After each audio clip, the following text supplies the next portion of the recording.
I was born in... I was born in 1924. 1932. 1924. I'm 102. I'm 104. How long have I been a Cub fan? Since they began. All of my life. Big fan then, a big fan now. I've seen a lot of things in my time. Oh, the waiting has been something terrible. It's been a really long time. I listen to them every day on my radio. We had some poor teams. I used to go to the old Cleveland Stadium. One of the worst ballparks in the world. Oh, 69 was a real heartbreaker. The GOAT and all of that. That stupid goat. Why would you want to put the GOAT in the ballpark? It would mean the very world to me if they won the World Series. The Cubs can wait for another 100 years. Well, I'm not getting any younger, that's for sure. I pray that they will win. I'm damn sick and tired of waiting. The waiting is the hardest part.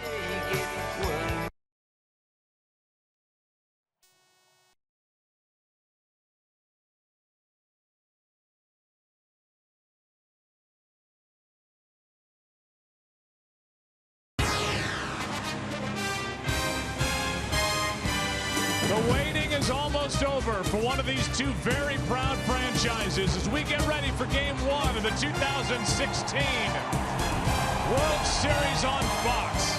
The Chicago Cubs and the Cleveland Indians.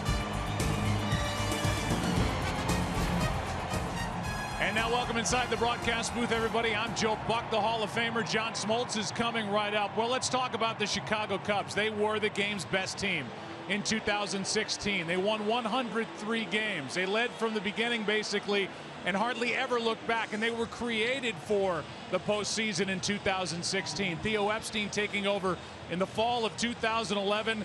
The timeline was expedited when Joe Maddon popped loose and they got him. So here they are, a favored team in this World Series, taking on a Cleveland Indians ball club that was good coming out of spring training, but one injury after another. And their best player, Michael Brantley, only played 11 games. And John Smoltz, they suffered big injuries in September. They lost their numbers 2 and 3 starters. It is impressive that they have gotten to this point.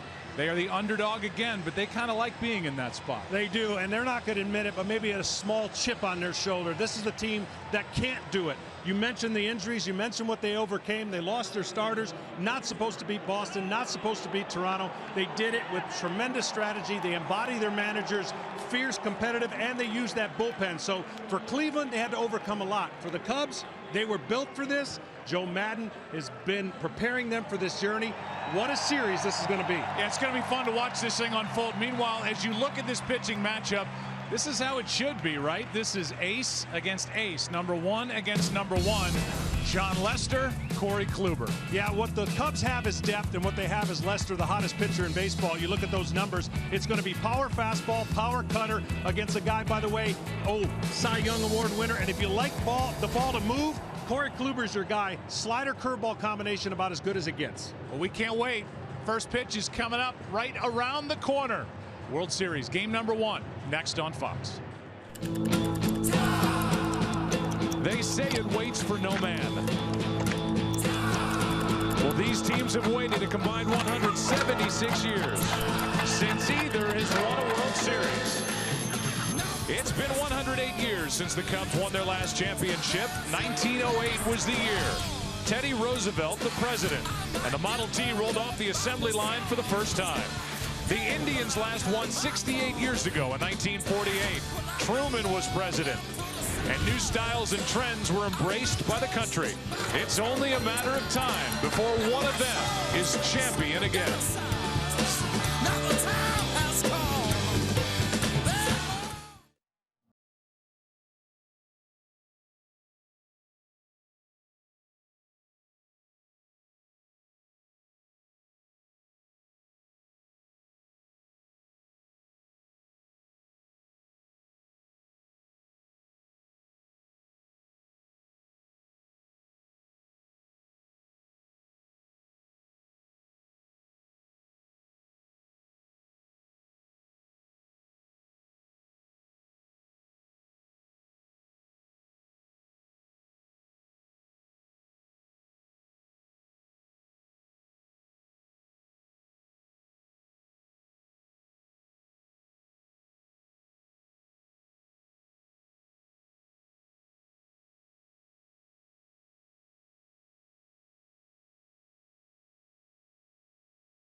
bringing you greater coverage of tonight's game.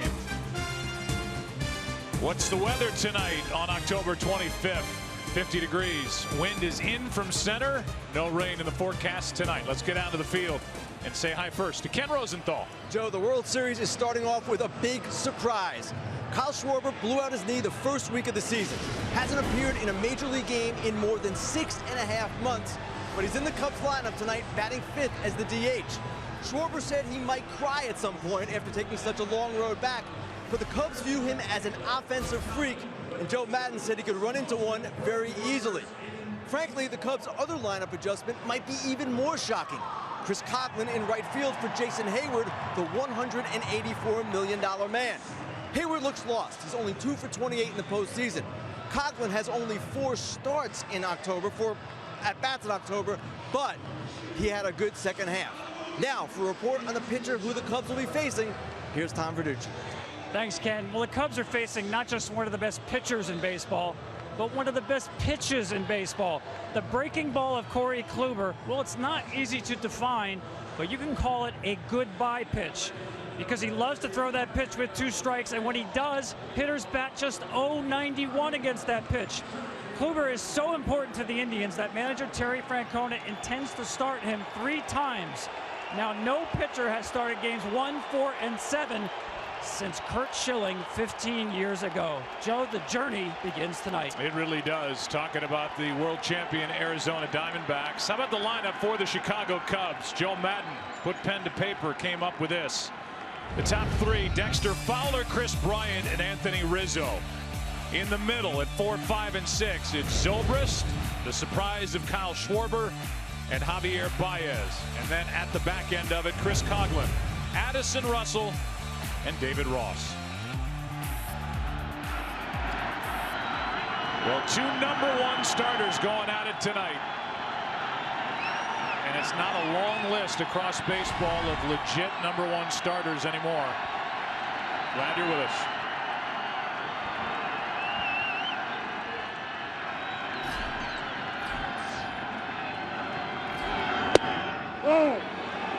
Ball 1 to Dexter Fowler, and we're underway in the 2016 World Series. Well, Kluber's got that 2-seam fastball, 4-seam fastball. Some call it a cutter. It's a hard slider.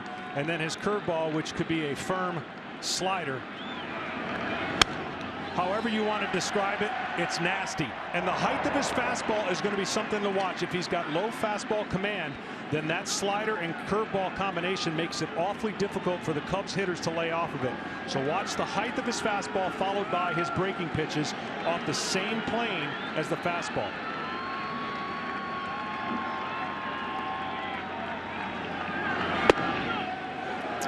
Our Geiger pitcher profile for Corey Kluber, an 18-game winner during the regular season. Same number of wins he had in 2014 when he won the Cy Young in the American League. Hard hit, foul, pass first.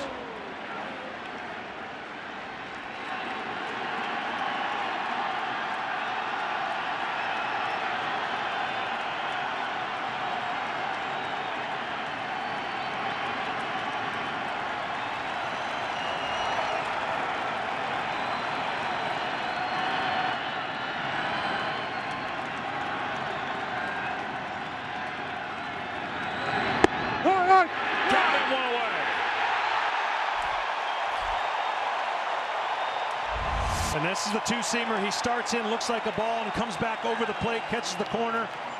Corey Kluber has been really good in the postseason with this pitch, establishing the fastball and then living down with the breaking ball. Already miles per hour. You can imagine the adrenaline has got him up 94, 93. He lives at about 91, 92 in the regular season. Now Chris Bryant, 13 of 39 this postseason. And the first RBI in Game 6 of the NLCS takes the ball. Kluber so far this postseason has made 3 starts, 2-1 with an ERA under 1. 18 in a third innings, 2 runs, 13 hits, 20 strikeouts. 1 ball, 1 strike here. And I don't know if you caught it, but Tom Verducci slipped it into that report. He will pitch games 1, 4, and if necessary 7.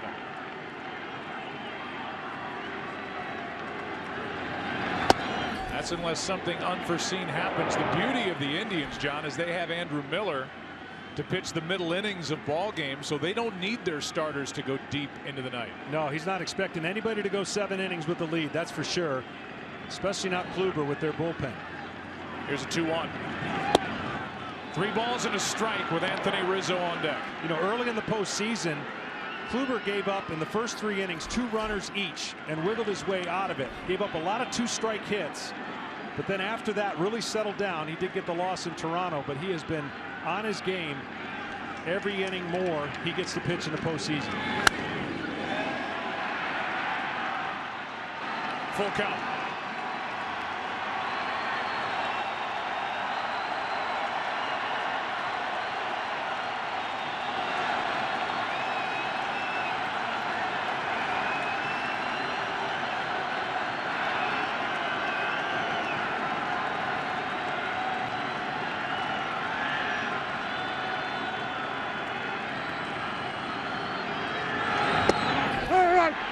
Struck him out, and Bryant just found out.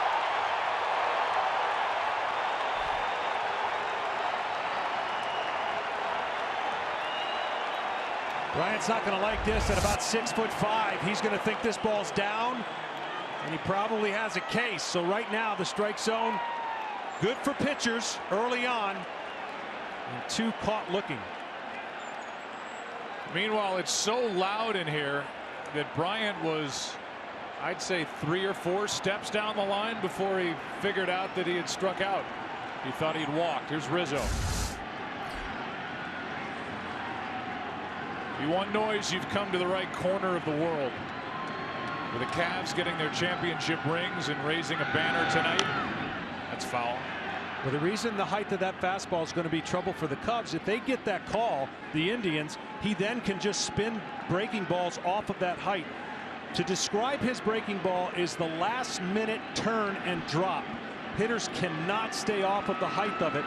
He has one of those rare sliders that just, it's like an invisible. They don't see it at the last minute. It has tremendous late movement. Jammed him. Third baseman waits. That's Ramirez in a 1-2-3 start for Kluber.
more 2016 JD Power Dependability Awards than any other brand.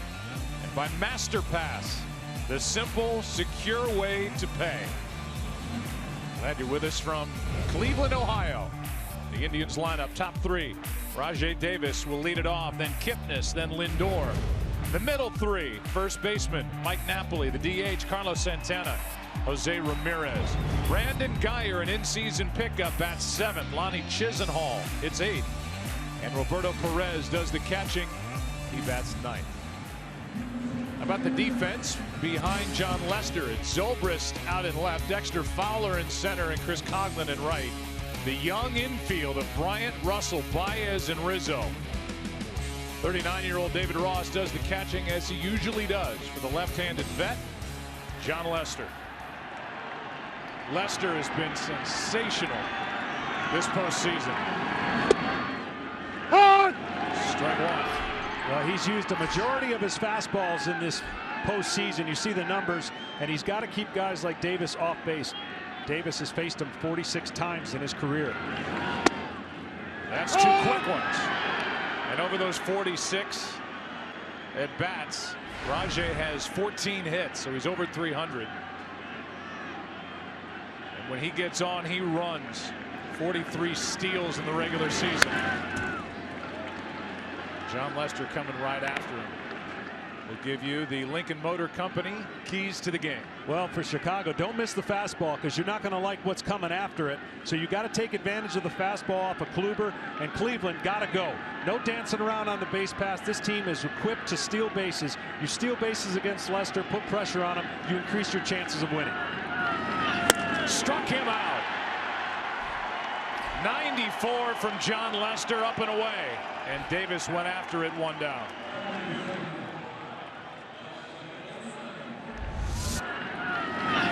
Lester's fastball has been electric all second half. He had a little trouble locating with the Dodgers, getting him a little bit off his game with the dancing around on the bases that we mentioned.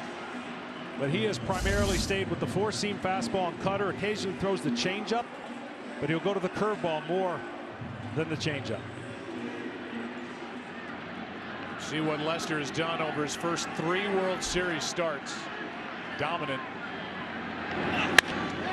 Right in Rizzo, 2 out.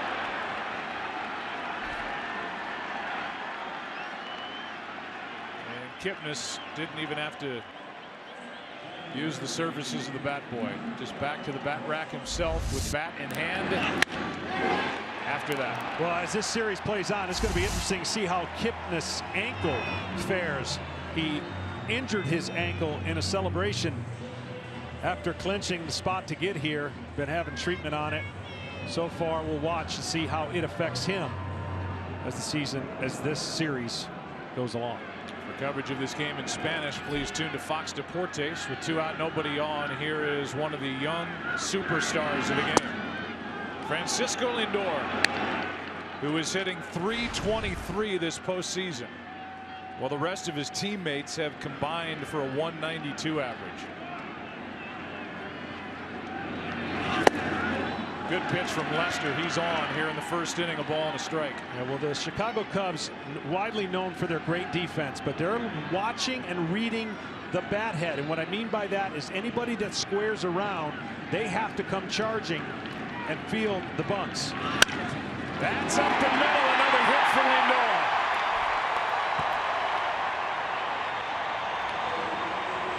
His 11th hit of this postseason.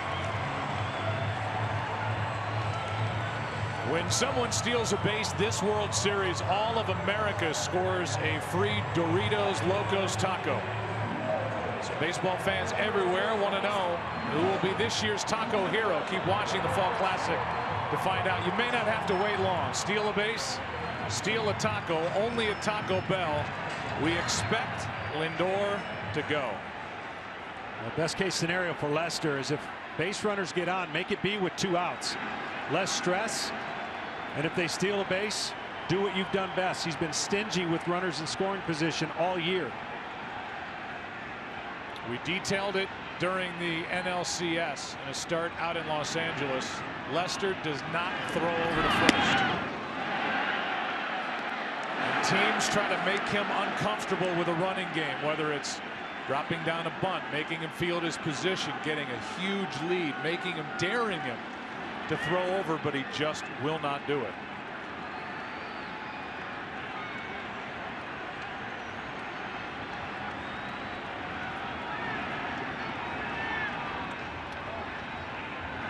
There goes Lindor. No chance for Ross. Stolen base.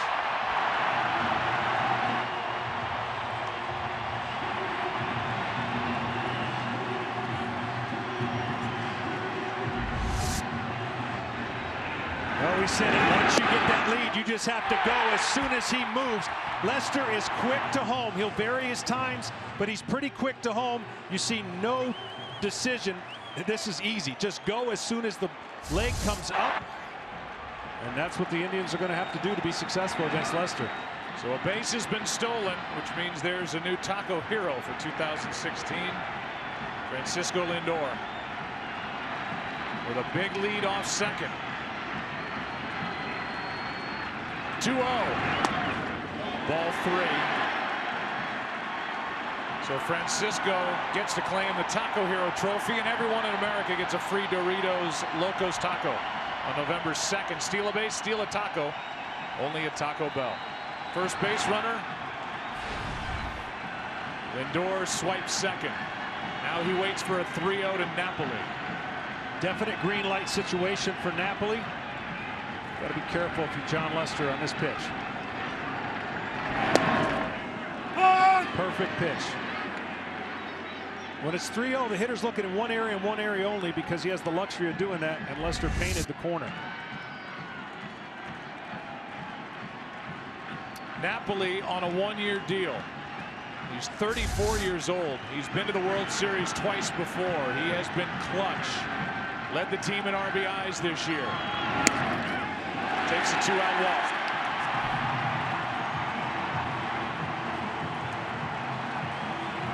See, these are the things that in a World Series game, when you're pitching, the stress level's already high enough. Everything means that much more.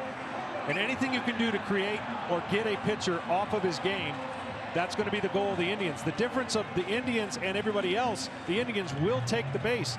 They are more suited, 134 stolen bases on the year. The other teams just tried to distract and get John Lester off his game without taking bases. And the only way you distract John Lester is to take the bases.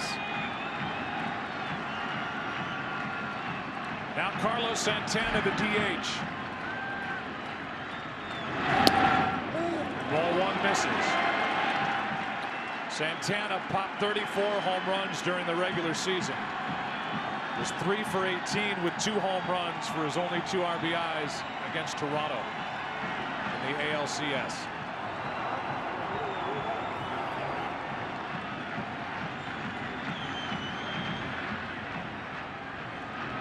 A 1-0. 2-0 from Lester. Well, Lester's goal is to get ahead of Santana because the curveball gives him trouble. He's ready to attack the fastball at all times. He's been leading off for about 81 games in the regular season for this club. Not your prototypical leadoff hitter with 30-some home runs. But he doesn't come off the fastball too often.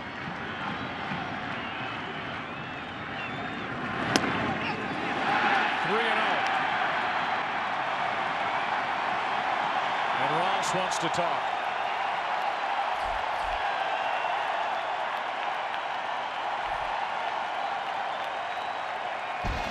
To look at it this way, here's how the Indians put pressure on a defense on a pitcher. What they've done across baseball this year, #1 in scoring from second on singles. Stolen base percentage is 2. Extra bases taken, second in the major leagues. Percentage of scoring after reaching third, stolen bases 4th. So that's a lot of pressure on a defense, and in this case on a pitcher who has a tough time holding runners close. 3-0 pitch.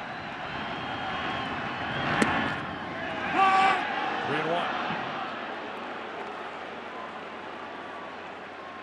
You mentioned the 34 home runs for Santana. Carlos hit only 4 of the 34 against left-handed pitching. More powerful from the other side of the plate. Count is favored. 3-1 delivery. Bases loaded.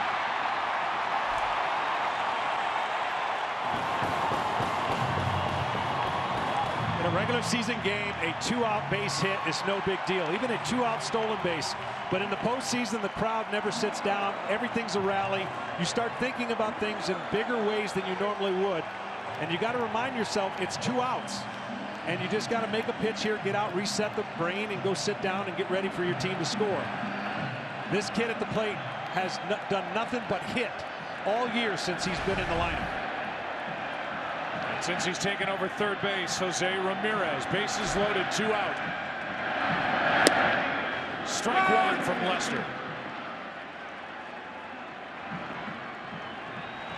Ramirez hit .219 last year, even was sent out to the minors.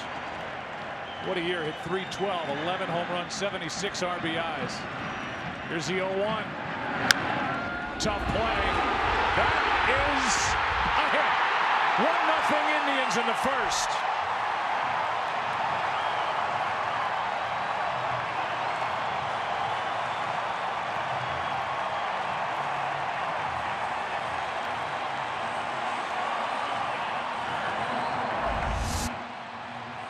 Well, there's nothing you can do about this if you're John Lester. The infield's playing back. That's just hitting no man's land. John Lester's not going to come off the mound too often to field anything that an infielder can field. But that is almost like a perfect bunt. And Ramirez will take it any way he can get it. Second RBI of the postseason. The bases are still loaded with 2 out for Brandon Guyer. Scoring first in the postseason in the LCS, teams went 11-0. Overall 20-8 during this postseason. These two teams had the top 2 records when they scored first during the regular year. Guyer, strike 1. Great pitch right there, just to reset the focus, a curveball, just in case. After a swing like that, Guyer was all locked and loaded on a first pitch fastball. John Lester drops in a curveball. First one. 0-1. Popped up. Foul ball. Strike 2. Always found that if a scenario plays out where an unexpected run scores or a hit that wasn't hit very hard, the momentum obviously goes to the team, and the next hitter that comes up is looking to do damage on the very first pitch. So both Ross and Lester changed the at-bat on that first pitch with a curveball. Well, Konerko, the last one to connect with the bases loaded in the World Series. This all started with a 2-out hit by Lindor up the middle. Stolen base, couple of walks, infield hit. 0-2 pitch. That will force home another. 2-0 Indians.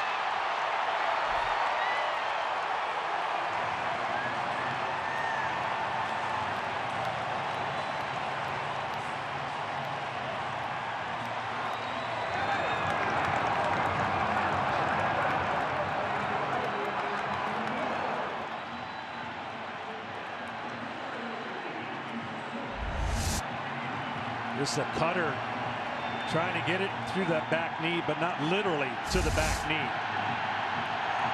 Here comes Chris Bosio out to the mound to talk. Brandon Guyer was hit 31 times. Led the league during the regular season, so no stranger to a bruise for an RBI. And he makes it 2-0 with the bases loaded, hit by pitch. And gives the opportunity now to Lonnie Chisenhall. Yeah, no chance he was going to get that back leg out of the way.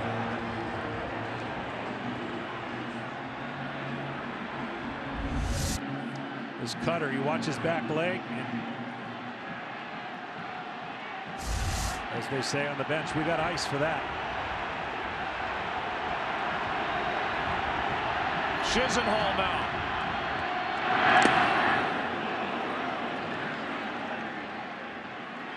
Lonnie hit .286 during the regular season. So far this postseason, 7 for 26 with 4 RBIs. These Indians did just enough with the bats. Scored only 12 runs in 5 games in the ALCS to win. 1 ball, 1 strike.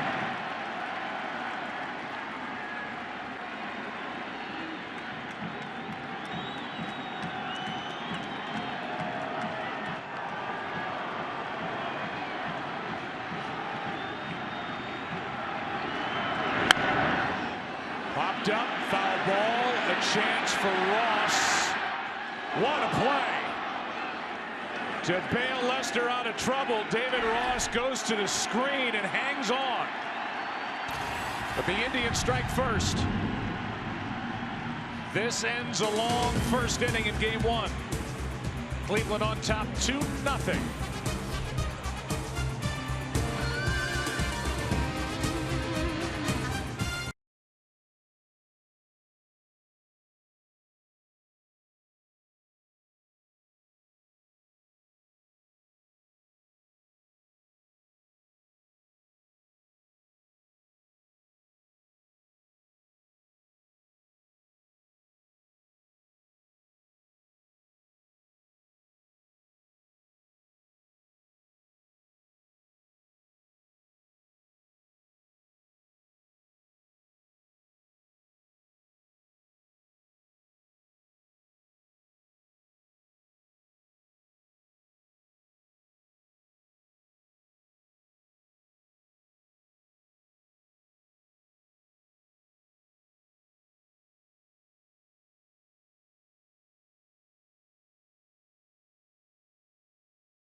Kluber had a 1-2-3 first inning, back-to-back strikeouts. Then Rizzo popped up.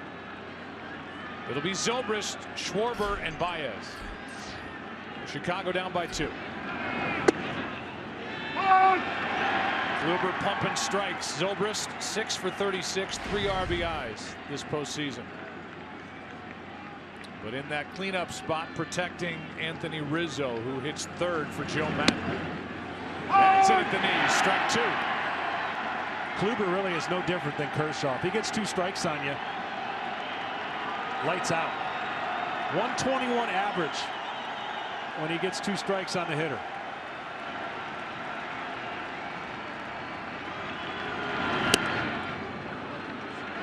You can see Perez wanted it up. Zobrist wouldn't bite. Ball 1.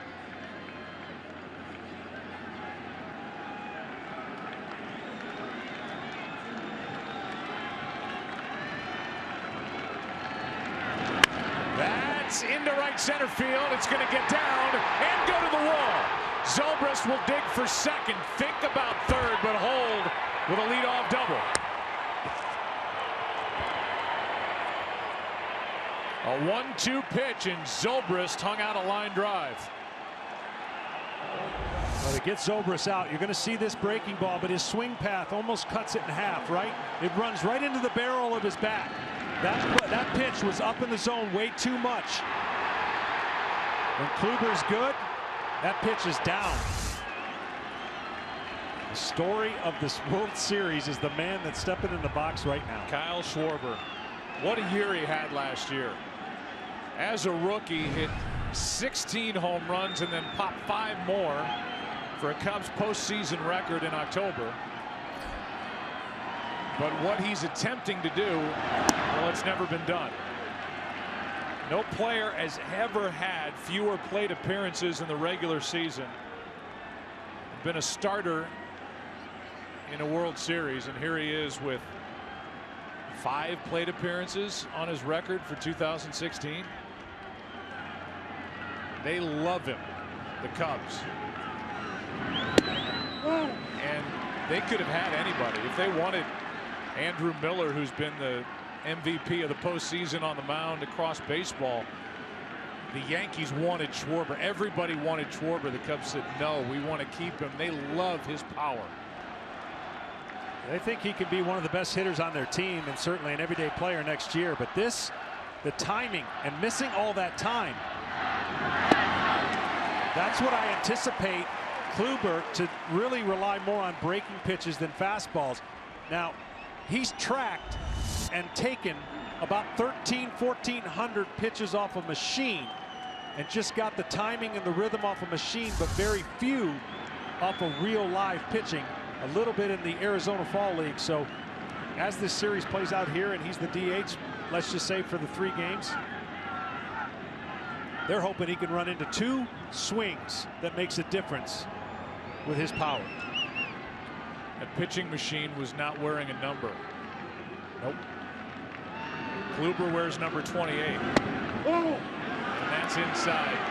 But again, he's worked so hard. This was going on behind the scenes and wasn't even talked about until a couple of days ago. And all of a sudden it was like, well, we just activated him off the 60-day DL. He's been cleared by doctors. That had to happen first. And Joe Maddon will tell you this really wasn't on his radar until Schwarber looked as good as he looked tracking pitches in Arizona. 3-1. Good tailing pitch, strike 2. Well, you saw that graphic earlier. Last year, Kluber absolutely abused Schwarber on 11 pitches for 3 Ks.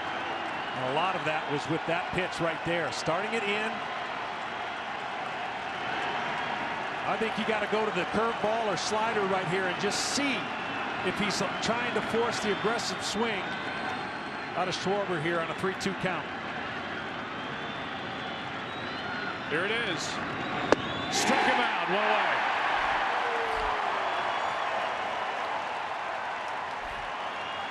And he went with that same 2-seamer that rides back over the plate. Schwarber just couldn't catch up to it. Put his foot down. 93 and tailing action. So the first-round pick from 2014 out of Indiana. He was beloved in his clubhouse and with management. They're asking a lot of him. DHing here tonight. Hasn't played since getting hurt on April 7th.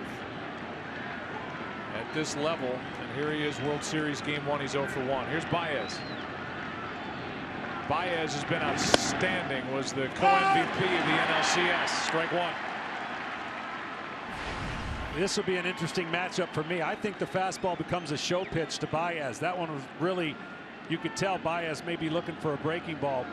But as much as he can swing away and expand the zone away with his breaking pitches, that's what I expect how he'll pitch Baez.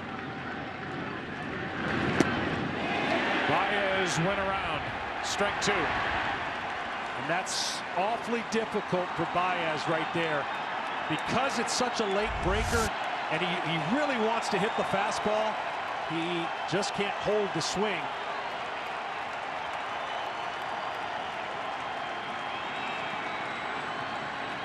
The swinging strike call made by the home plate umpire Larry Vanover.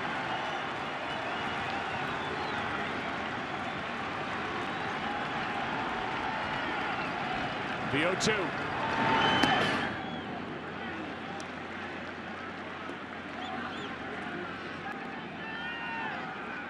If Kluber puts any portion of the ball and starts any portion of his breaking pitches on the plate, very difficult for right-handers to stay off of it.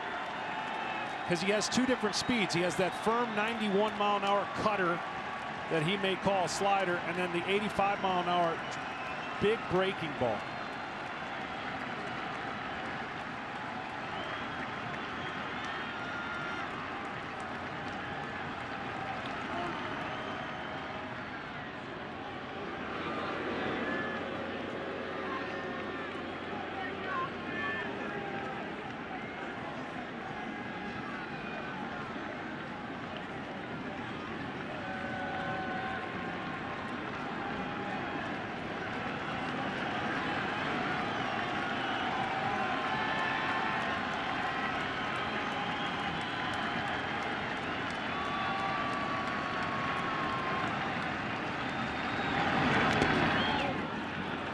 Two and two.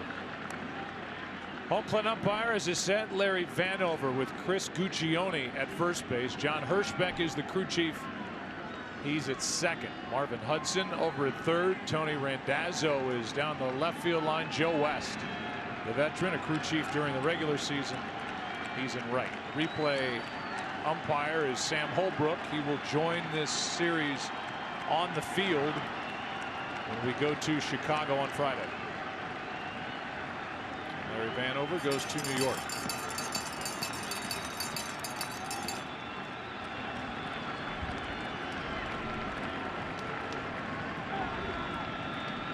Two. Dynamite down the middle, 2 out.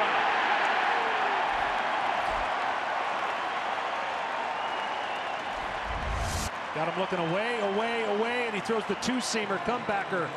Starts out as a ball, and as we said, comes back late. Perez doing a great job just keeping his glove still and everything right there on the outside part. Kluber carving him up early. That's why I think the Cubs, if you're going to have success against Kluber, you've got to attack the fastballs when given to you. You've got to be aggressive without overswinging. Easier said than done in this atmosphere. We heard Ken Rosenthal before the game started talk about the surprise in the lineup. Chris Coghlan. Ball one. Coghlan was traded in February when the Cubs needed to find room for Dexter Fowler when he signed late to come back for 1 year. Coghlan went to Oakland, was traded back to Chicago. Jason Hayward had been signed as a high-price free agent. Hayward's on the bench in game 1 of this World Series, and Coghlan gets his chance. Spins out of there on strike 1.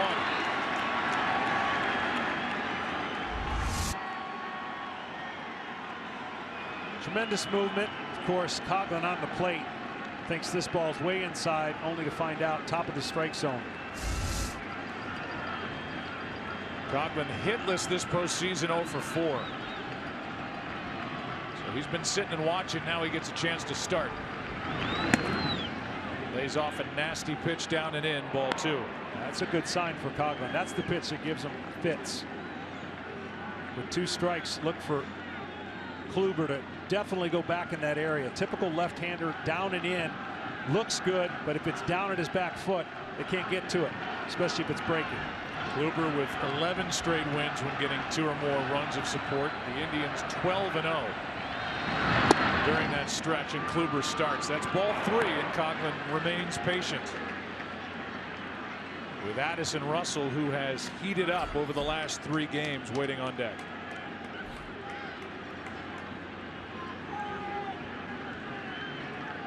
See if Coghlan gets something to hit with a count of 3-1, and if he does something with it.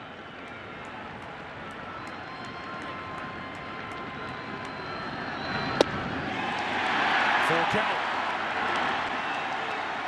And again, that's that slider. He struggled all year, Coghlan has, on sliders.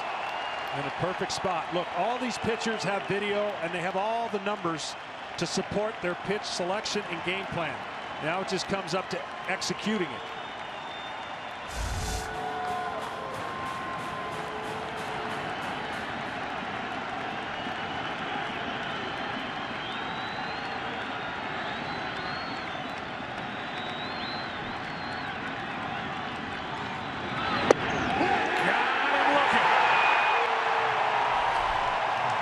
Six outs, 5 by strikeout for Corey Kluber. 2-0 Cleveland after 1.5.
Telecast is sponsored by Coors Banquet.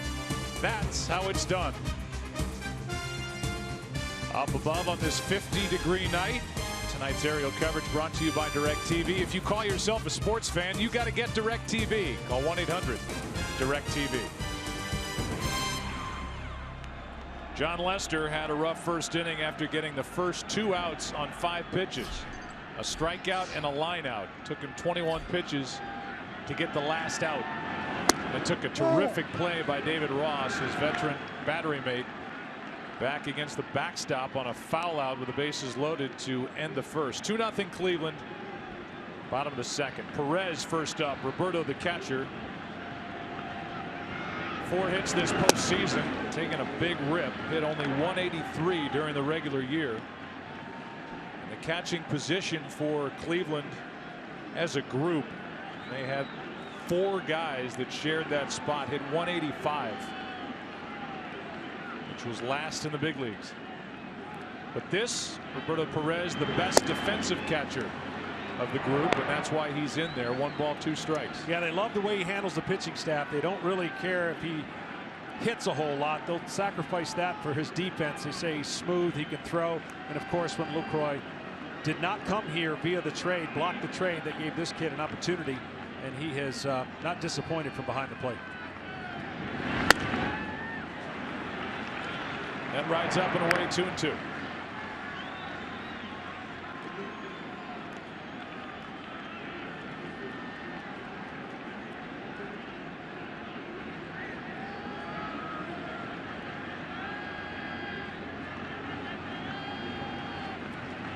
Lester. Full count. Lester's game plan actually fits how you attack the Indians. They are much better, in my opinion, off-speed hitting team. You can power through most of the guys if you have your fastball and you're commanding your fastball. That's in the air to shallow left center. Perez got under it. Zobrist, 1 out. Leadoff man is gone. Boys and Girls Clubs of America's National Youth of the Year, Jocelyn Woods, delivered the game ball prior to the start of Game 1. Each year, MLB and Boys and Girls Clubs work together to create unique opportunities for over 4 million children and teens worldwide. Find out how you can help. Go to greatfutures.org. There's former Cleveland manager Mike Hargrove. Accompanied Jocelyn to the mound. He led his team to 5 straight AL Central titles, to the World Series in '95 and '97. That's a little floater that's going to drop foul. In '97, I know the Indians lost in a thrilling Game 7 to the Marlins. Now in '95, who did they lose to? I believe it's a team that's their only championship in the city. Yeah. That was the Atlanta Braves. Yeah. I didn't have great memories here. 35 degrees, 1 2/3 innings in my World Series start here in this stadium. There's an 0-1. Well, that was such a good team that year after year put together. John Hart, and that lineup was just loaded all over the field. 1-1 pitch. That's up the middle, kick save, and now a underhand toss to first, 2 out. Good play by Lester. Well, Lester has tried and worked on all of this. If you say, why can't he throw to first? Why can't he throw the ball? Well, he's attempted to work on that. It just is not part of feeling comfortable. So a good kick save right here. He's had many plays where the ball's gotten stuck in his webbing and he's run the glove over there and thrown the glove to Rizzo. But this team knows how to defend with John Lester on the mound. The corner infield for anybody with speed will come in. And Ross, of course, his ability to throw to bases. Here's Kipnis. Lined out to first his first time. That's just outside. Lester wanted that pitch, didn't get it. The home plate umpire. And so far, the inner side of the plate, Ross is already talking to him right now. The inner side of the plate, so into a lefty, away to a righty, is a little bit more lenient already than the outside part of the plate. Back outside a little bit farther, 2-0. So that's really going to benefit, as you've seen, Kluber and his comeback fastball, and then sets up that slider curveball into a left-hander on that side of the plate.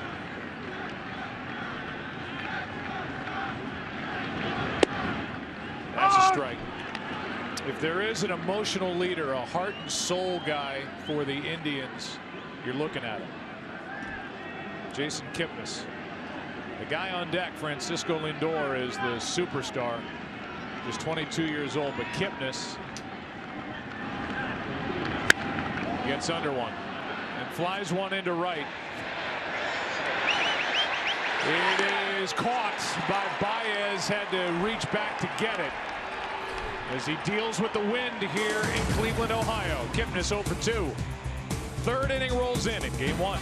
Cubs coming to bat, down a pair.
looking for their first win. They, in my opinion, have a great coach to get it turned around here with this great franchise. This week, the NFL on Fox kicks off at a special time as the Washington Redskins battle the Cincinnati Bengals live from London. Then Seahawks square off with the Saints in an America's Game of the Week.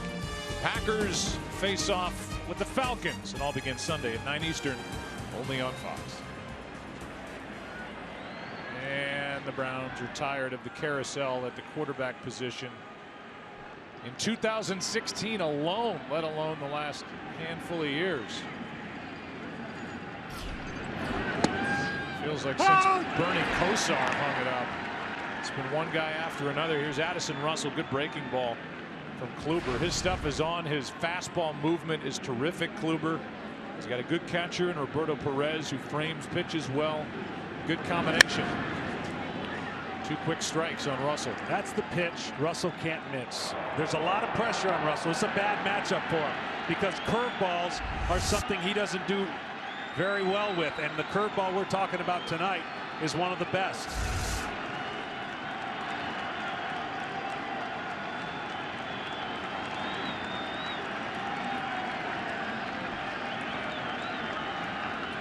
Here it comes. Got him looking. Strikeout number 6, 4th in a row.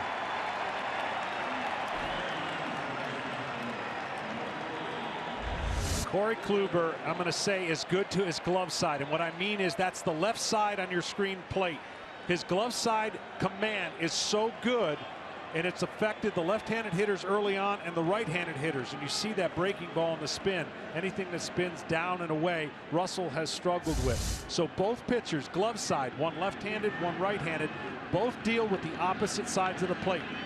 Away to a right-hander for Kluber and into a right-hander for Lester. Strike one now on David Ross.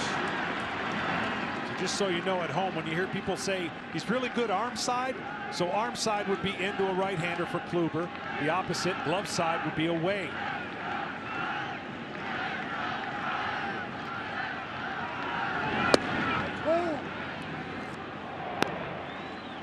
That misses. 1 ball, 1 strike with 1 out, nobody on. Ross hit .229 during the regular season, 10 homers, 32 RBIs. He's popped a home run that came in the division series against the Giants. He's 2 for 11.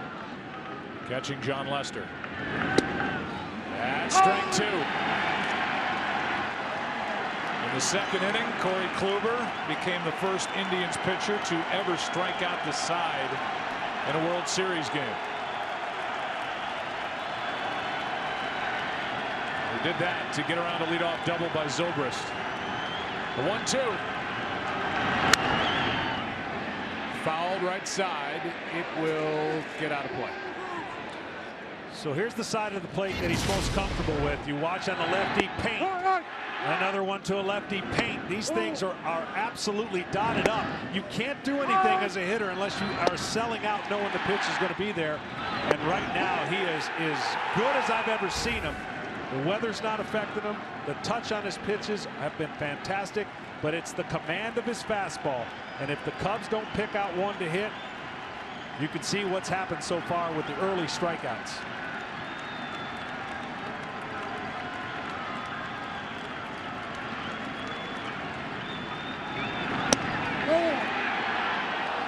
Major League Baseball has attached home field advantage in the World Series in the All-Star game, dependent on the result, since the tie back in '02. Corey Kluber, ironically enough, was the winning pitcher at this past All-Star game in San Diego, while the Indians are hosting their first ever World Series Game 1. How about Ross? He's on with 1 out here in the 3rd. And that breaks up a string of 4 straight strikeouts, 1 on, 1 out, and back to the top of the order. Tonight's telecast is sponsored by the Ford Transit. Built Ford tough.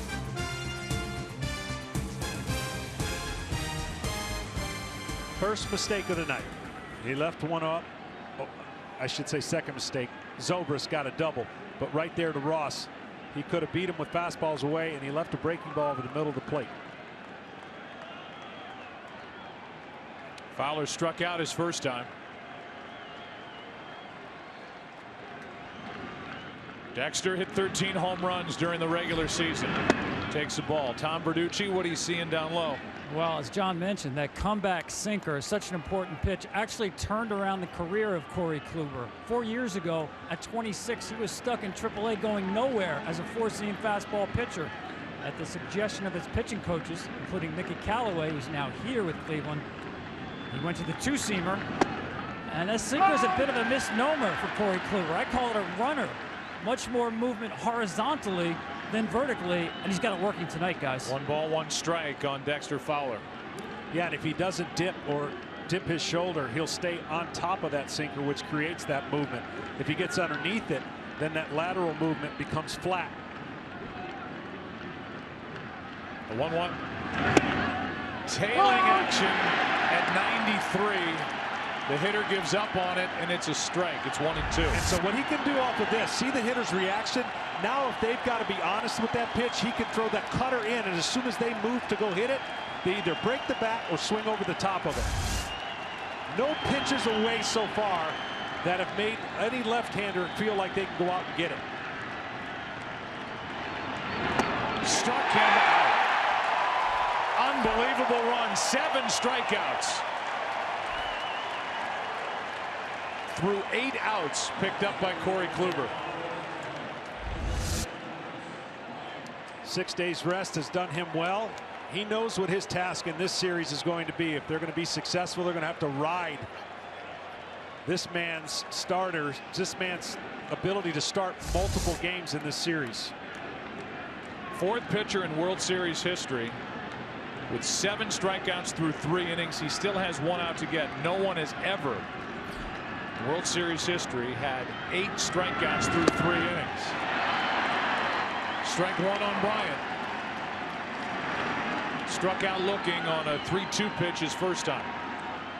The way that Bryant can carry his bat through the zone. Look at some point tonight for Kluber, so he doesn't reach over the plate to go in with a fastball to break, to open up that slider again.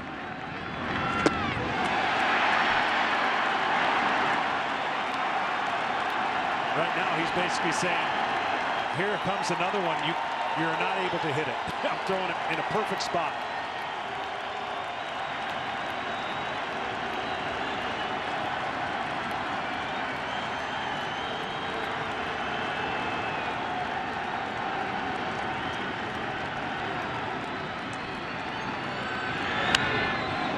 Everything Bryant could do to spoil that pitch. Good job by the young third baseman. Last year's Rookie of the Year. This year's likely MVP in the National League. The key to pitching in baseball is owning one part of the plate, making that your money pitch. You've got to own it. If you can go to both sides of the plate, you're Clayton Kershaw, and you're the best pitcher in baseball. Right now, he has owned one part of the plate, and the Cubs can't do anything with it.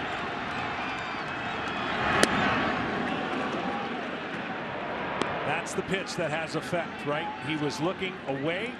If he had that pitch 2 inches down, I don't think there's any way Bryant could have laid off of it. Now he can go back away with that same break on his harder curveball.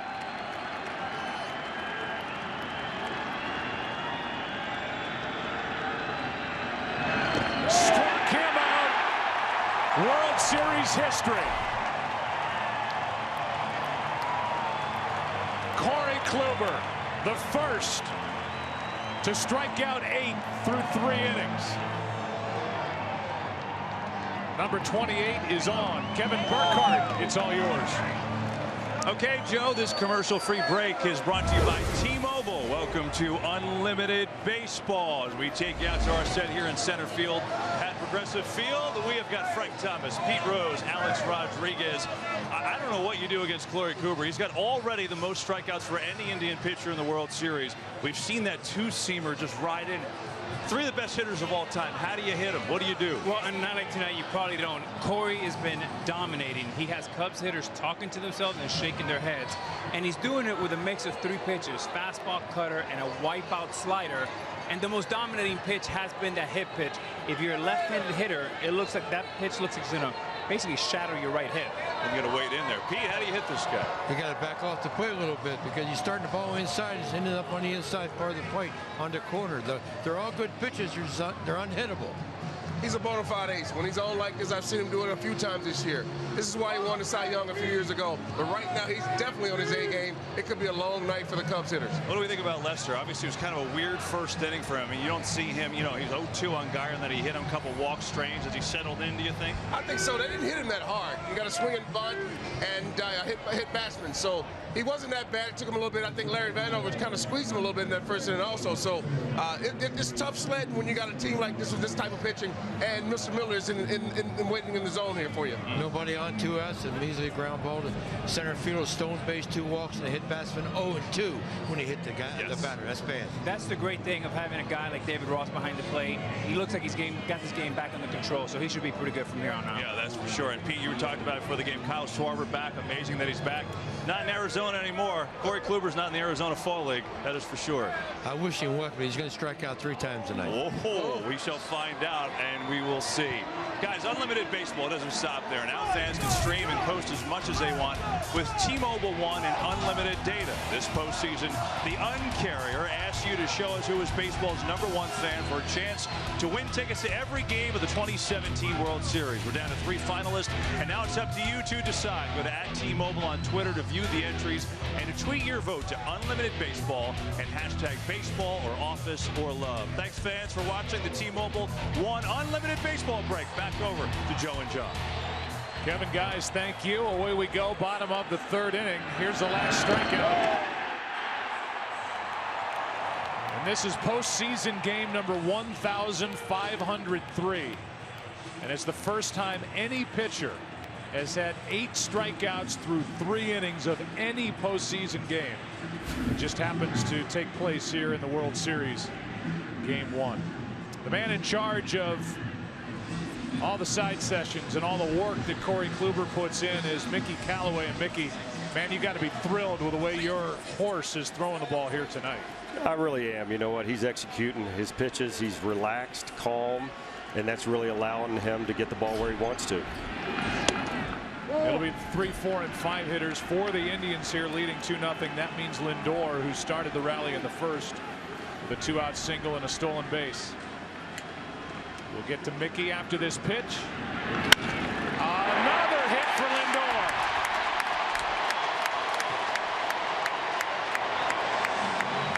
That kid is unbelievable. Meanwhile, Mickey, you talk about Corey Kluber and the dominant stuff he has had here. This is not just a postseason phenomenon. He's been so good over the past few months. Your pitching staff, it's so varied coming out of the bullpen. You give the opposition a lot of different looks, don't you? Yeah, we really do. You know, that really allows us to match up however we want late in the game.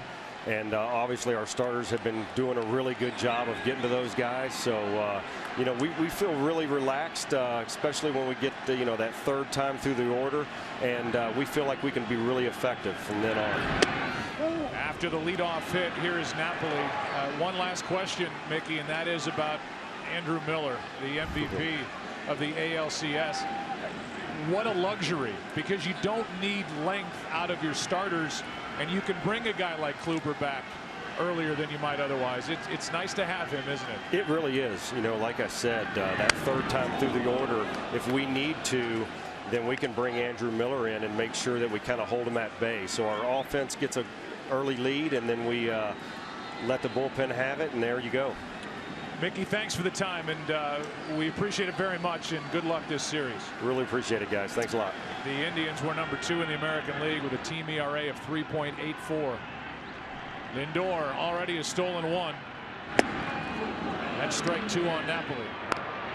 Well, he's inching off a little bit more, is Lindor. And if it isn't during this at bat, then the next batter that comes up, he will attempt a stolen base.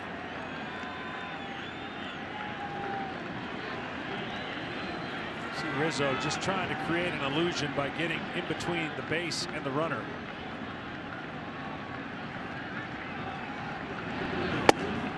That is right down the middle, and a big strikeout for Lester.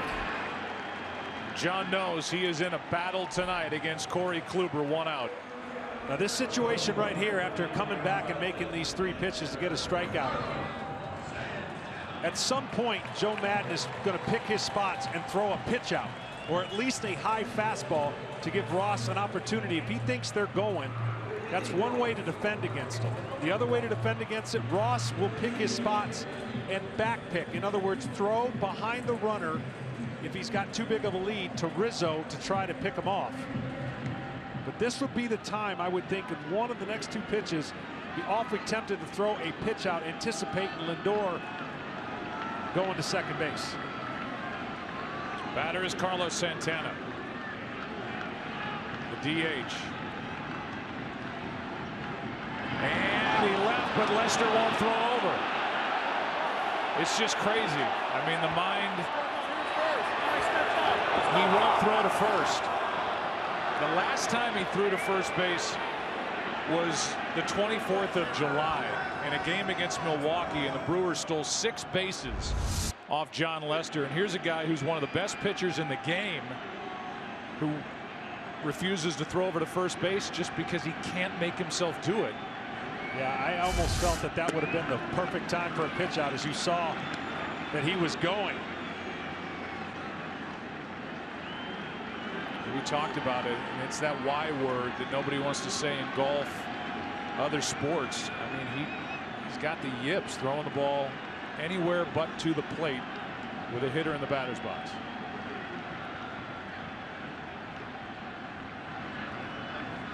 There goes Lindor. Throw down by Ross. Got him, and what a tag. Lindor's not moving. He thinks he was safe. Baez delivered that quick tag, and at the moment it's 2 out. Great release by Ross. This wasn't the greatest of jumps by Lindor. Wants a little hesitation, then he goes, and this guy can definitely apply a tag. He doesn't have to look and see where the guy's going, but I don't know if he touched it. I think they'll have another look at this one. Here's another look at it. See, he never looks, does Baez, to try and apply the tag. He's almost feeling for the base runner. And Lindor didn't feel anything, so he said, definitely check this out. And now the Indians are not going to. Lindor thinks he's safe, and he is reluctantly walking off the field. The Indians are not going to ask this be reviewed, and maybe the edge of the glove right there, the strings on the glove, whatever it is.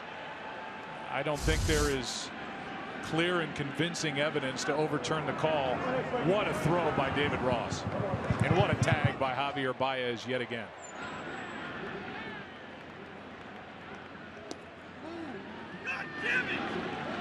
That's the voice of John Lester. I mean, he thinks that was a strike. You can't blame him for the strikes and calls that the other side's getting. Ross is trying his best to talk to Larry because the other guy's painting on that same side of the plate.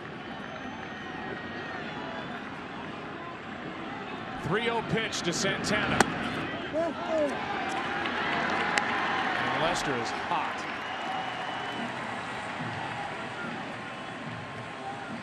Let's go back to that 2-0 pitch. Vanover's not too thrilled either. Let's go back to the 2-0. It's a good pitch. I don't know what the box says, but here it is from above.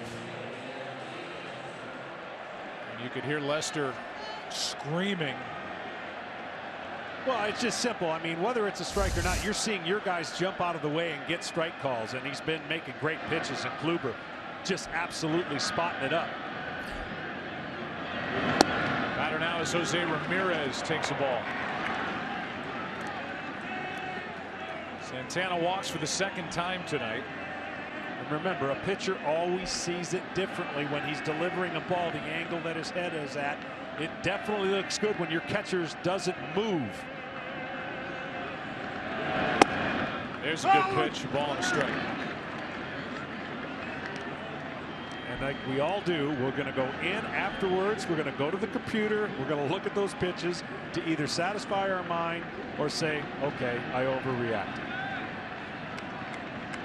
1-1 in at the knees, strike 2. The one difference for John Lester in this game, he is not going to the plate with the bat to have any subtle conversation that he wants to have, because the DH applies here. So he has to have his conversations from 60 feet away. Santana at first, 2 out, 1-2 pitch. Ramirez reaches out and gets a base hit into center.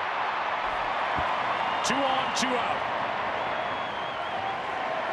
And Jose Ramirez, who has an RBI single on an infield chopper that went about 45 feet, is 2 for 2.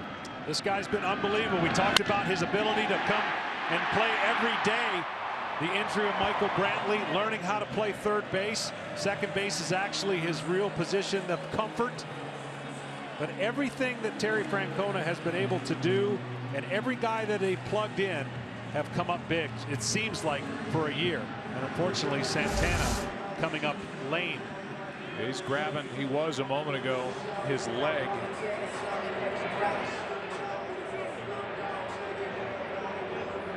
DH who drew a walk after Lindor was thrown out trying to steal.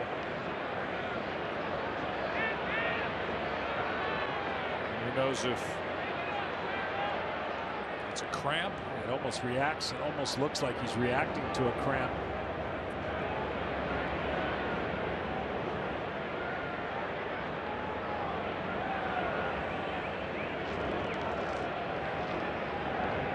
So far, nothing has been real easy. The Indians are not making it easy on John Lester. He's been grinding out there.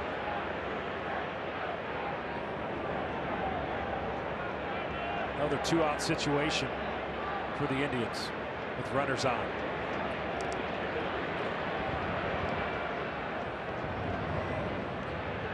Santana trying to walk it off out at second base. The batter will be Brandon Guyer with 2 on and 2 out.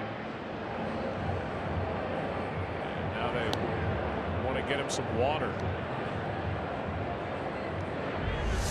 Well, you see him running on a base hit all the way, and then right about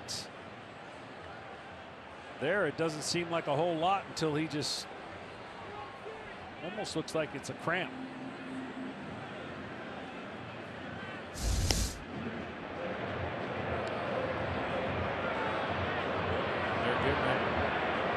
Fluids, Gatorade, and John Lester saying, how long is this going to take?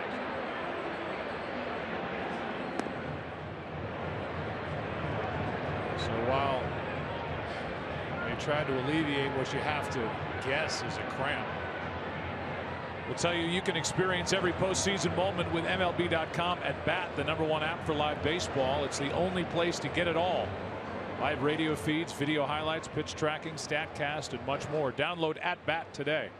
I'll ask you, John Smoltz, a veteran of the postseason, how would you be putting up with this if you were on the mound while they try and alleviate the symptoms of a cramp out at second base? Well, you understand it, and you just try to be as patient as you can. Look, this time of year is always the intensity of wanting to help your team and pitch your team to victory. I think Lester's about had enough.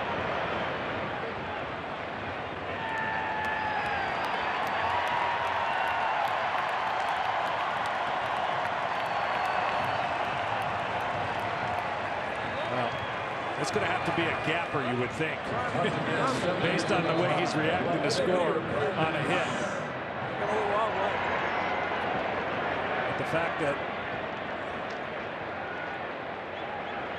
he can go in after this inning and not have to come out to the field, they can address the cramp. Here's Guyer now, hit by a pitch with the bases loaded for an RBI, made it 2-0 in the first. It's 2-0 in the third. Guyer.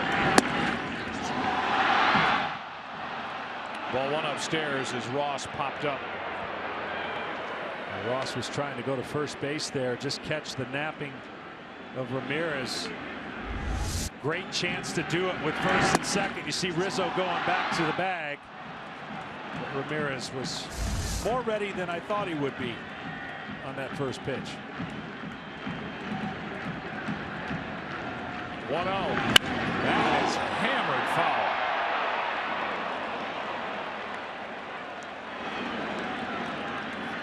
Guyer Guyer picked up from the Rays the 1st of August, and here he is in the World Series, starting in left for Cleveland. Terry Francona using platoon systems. Guyer against left-handers, hit .336 on the year.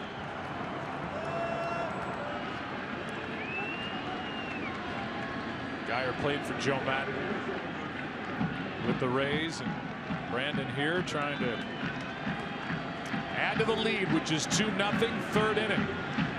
1-1 pitch.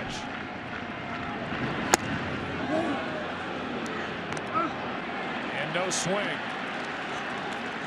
2-1. These situations, Guyer on the year has been outstanding. You see him fastball up, just keeps the barrel from crossing home plate. With 2 outs and runners in scoring position, .344 average. So he definitely locks in.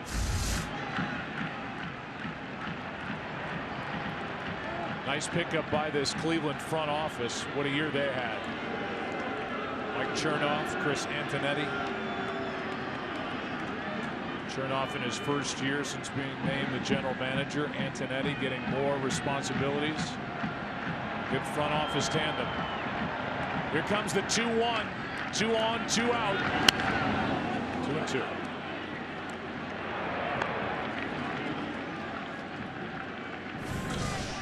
Game 2 is tomorrow night. Some rain in the forecast, which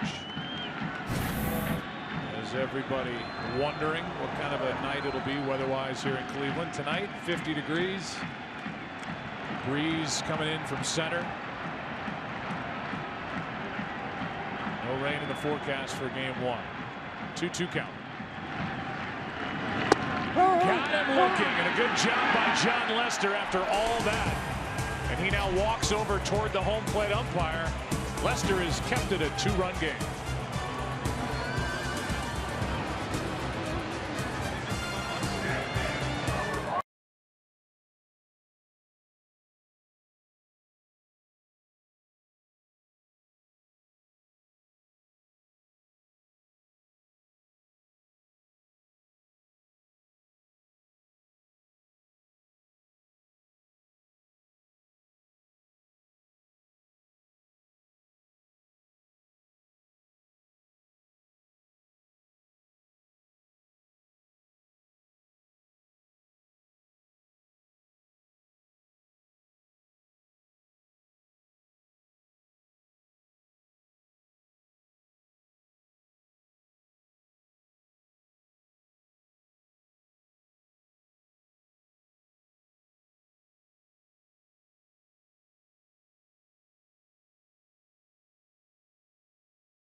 So far, the story has been Corey Kluber, 8 strikeouts through 3.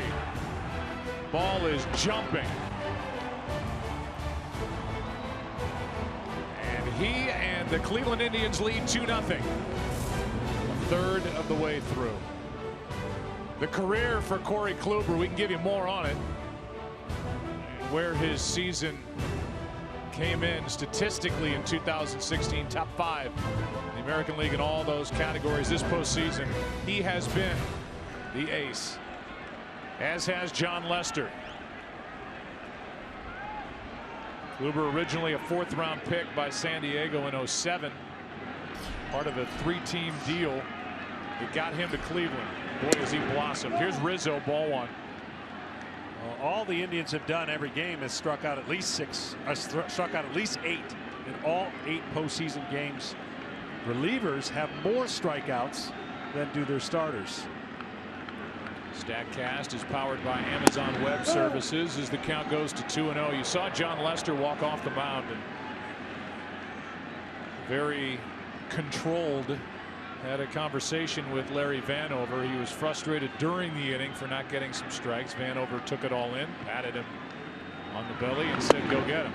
Now the count's 2-1 on Rizzo, starting the 4th. So that conversation went kind of like this. Look, first of all, sorry for yelling at me. Second of all, where are those pitches? Are they close? You make your point. You don't have to show the umpire up anymore. You walk off, and hopefully that's the end of it. 2-1. Rizzo hits a bullet foul. In the career, John Lester and Larry Vanover behind home plate. He's 3-0 with a good ERA. They got all stats for everything, man. Too many stats. But don't think they're not aware of that. These teams scout umpires and give pitcher, the catcher, the hitters a scouting report for whoever is behind the plate every game. 2-2 pitch. Inside, ball 3. Well, the Cubs realize what's at stake for them in the bullpen. And never has this become more of an issue leading after 3 innings. You would think that's not a big deal, right? Got 6 more innings. 18-3 the teams are in the postseason after leading 3 innings. Rizzo pops it up. Foul ball to the railing and handled by the catcher Perez. 1 out. The Indians are 4-0, and the Cubs, you see, they're 4-1. Both of them have outstanding bullpens, but I think the Indians get more credit because of the lack of starters, healthy starters for the Cleveland Indians this postseason. That's why it's been such an improbable run when you think about them here in the World Series. Only have lost 1 postseason game. Zobrist doubled his first time. 1 out, nobody on. Strike 1. Well, Andrew Miller's made 6 postseason appearances this year, no runs. 1-0 with a save, a ton of strikeouts. We'll get into the numbers if and probably when he comes into this game 1. And it's to the point where he's such a weapon coming out of the pen, picked up from the Yankees in season, as the Cubs did with their closer, Aroldis Chapman, that Terry Francona picks his spot. He's so good at handling a bullpen. It's kind of a every night guy is Andrew Miller. Here's a 1-1. 2-1. Well, that's why when they talk about on paper, yes, the Chicago Cubs on paper are a much better ball club and healthier. They have more weapons, but Terry Francona has basically allowed his team to realize we don't need but a couple, and we're going to utilize them in the way of Miller, Shaw, Cody Allen. To the right side, Napoli goes to the bag. Good play, Kipnis, 2 out.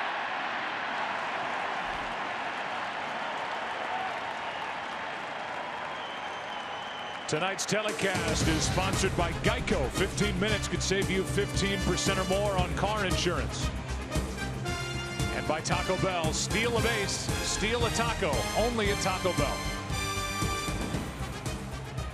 2 out, nobody on for Kyle Schwarber. You heard Pete Rose say during that T-Mobile 1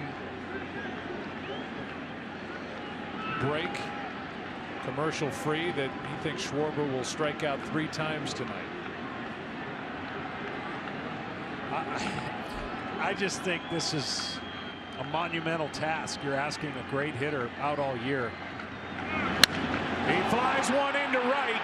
Back at the track. It is off the wall. Welcome back, Kyle Schwarber with a 2-out double. Unbelievable.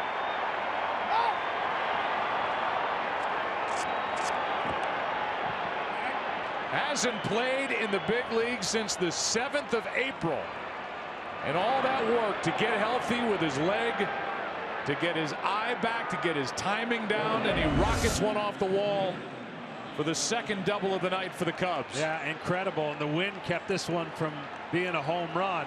And that's what, if you're a Cubs fan, and even if you're Cubs management, this is what you were hoping for. 2 swings to affect the series. I'm telling you, I don't have a hat right now, but I'd take it off and salute him. That is not an easy task right there, and he's got a hit to show for all that hard work. His first hit of the season comes here in Game 1 of the World Series. Now it's Baez. He flies one into right. Back is Chisenhall, and now inning over. But Schwarber makes his presence felt with a 2-out double. Cubs have left 3, trail by 2 after 3.5.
It's been small ball that put the Indians on top as they got 2 runs in the first inning. An RBI hit by Jose Ramirez that went about 45 feet.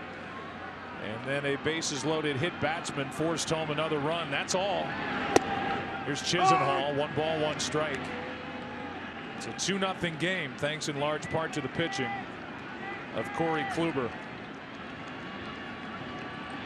He was struck out 8, allowed no runs on 3 hits. Strike 2 on Chisenhall.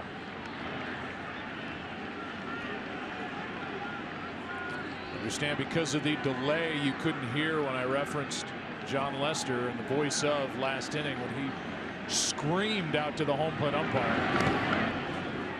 There is a minuscule mic right in front of the pitcher's mound and one behind it, so if it's said out there we can pick it up. Thankfully there was a delay, but he was frustrated. As we showed you, he walked over after the end of the 3rd inning, talked with Larry Vanover, had his say, and now back to work in the 4th in a 2-0 game in his 2-2 pitch. Strikeout number 4 and out number 1 here in the 4th inning for John Lester. Well, even though he gave up those 2 runs in the 1st inning, it was aided by that stolen base. And I'll tell you, with 2 outs, he worked himself in a little bit of trouble. That's the Indians going to be MO against tonight's starter Lester and tomorrow night's starter Jake Arrieta. Both of those pitchers struggle to hold runners on. So in an era where we don't run anymore as a whole, the Cleveland Indians are prepared to run because that's what they did during the regular season. Talking with our editorial consultant Steve Horn before tonight's game, and he made the point, I think a good point, that the Cubs are designed almost like your prototypical American League club because they can pound the ball, and the Cleveland Indians are more like the typical National League type team. Here's a shot into left.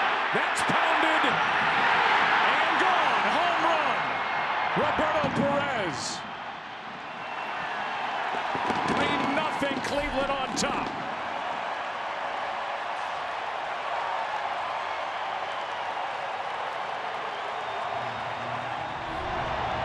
And the quote-unquote light-hitting catcher has his 2nd home run of the postseason.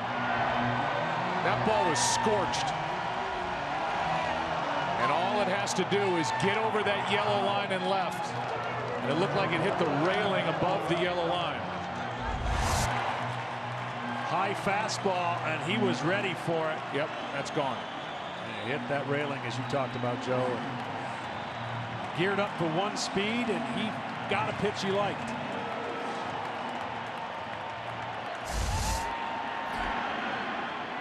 One out, nobody on.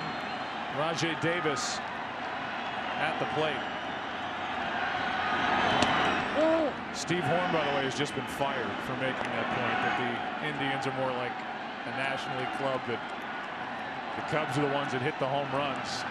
As you're making the point, Roberto Perez goes deep, and that's really what they've done this postseason. Not what they did during the regular year, but the home run ball has provided the offense. Over 50% for the Indians in October. There's a 1-0. In at the knees. The ball and a strike on Rajai Davis. Yeah, that's home run number 12. Look, the Indians have just been so opportunistic. I mean, they're not lighting up the average in this postseason.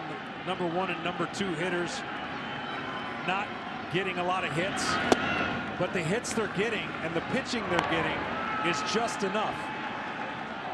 They are riding an incredible run of taking down some heavy hitting teams and some heavy favorite teams. Here's a 2-1 from Lester to Davis. High fly ball into left. Back is Zobrist. 2 out.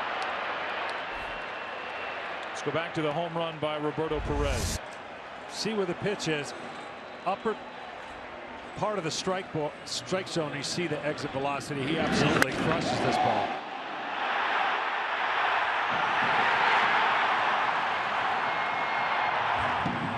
He didn't know it was gone initially. It went over that yellow line. And for a team that has a long-term deal in place with Yan Gomes, who started the year as their primary catcher and then was injured, 2 separate injuries, they're riding Roberto Perez, his defense and now his offense. They lead 3-0 in the 4th. Here's Kipnis. Good breaking ball from Lester, strike 1.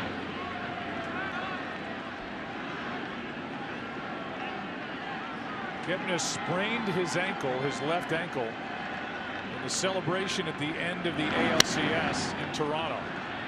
There's a fly ball down the line. Tough play. Russell, best angle. And he's got it. So the Indians have lost a guy to a drone incident and one hurt in a celebration, but they lead 3-0 after 4. Back after this from your local Fox station.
The World Series is sponsored by Chevrolet, the official vehicle of Major League Baseball. Chevrolet has earned more 2016 J.D. Power Dependability Awards than any other brand. Learn more at Chevrolet.com. 3-0 game now after the home run by Roberto Perez, the catcher. Coughlin leads off, takes a strike. That's 18 called strikes already for Corey Kluber. And that's the first one away to a left-hander, and you can see Coughlin shaking his head. He was like, that's away. And he's been victimized of the pitch in. And a blink in the hole 0-2. Coughlin struck out his first time. 0 for 5 this postseason. Got the surprise start tonight with Hayward on the bench. Not that Hayward not being in the starting lineup was a major surprise. He struggled so much. He did not make the start, albeit against a left-hander in Game 6 of the NLCS. But Coughlin got the nod. Trying to place one down the third base line. It stays 0-2. Let's go back to his first at bat. Yeah, everything was on this side of the plate, right? He made every pitch he could make, and that's why Coughlin wasn't happy. That's Schwarber there. That was the first pitch for a strike in this second at bat. Here's a 0-2 from Kluber. That's on the inside corner, struck him out. Number 9 for the Cleveland ace. There's just no way to cover both sides, and a hitter is at the mercy of a pitcher making great pitches. If you see a pitch away and then you see this pitch in, there's just no way to pull the trigger. You have to absolutely know what's coming in order to hit it. And Kluber He's been hitting that spot, whether it's a strike or not. He's been hitting that spot all night and putting enough pressure on the Cubs hitters and the umpires to make that call. Addison Russell struck out his first time. Flies one into center. Davis coming to get it. And Rajay has it, 2 out. David Ross is coming to the plate in his final year. One of the real good guys in baseball, wearing a microphone for us tonight. Listen in. Good to see you, man. Huh? No, I gotta use it. I gotta try to use it. Whew. This is fun, huh? So stressed out. It's like once I get to play, I'm fine, but before, this guy's slider is filthy. And here he is with 2 out. Chops one to third, foul. It's easy for me, a guy who has made his living calling play-by-play in sports, but for you, John, a guy who made his living down there between the white lines. Guys like David Ross last, not just because they're talented, but because they're good teammates, because they're liked in the community. People in Chicago have taken to him, and it's been a short while that he's been with the Cubs. They absolutely adore this guy, and good. They picked a good one to love. Yeah, absolutely. And unfortunately, these guys are getting phased out, and he's one of the last guys to survive the era of play a role. Maybe not have the greatest statistics, but serve a purpose. They serve a purpose in the clubhouse, and of course, once every 5 days, he catches his good buddy John Lester. But every team needs a guy like that, and every team doesn't have the luxury of spending whatever they allocate for those resources. There's a tailing pitch for a strike, and it's 1-2.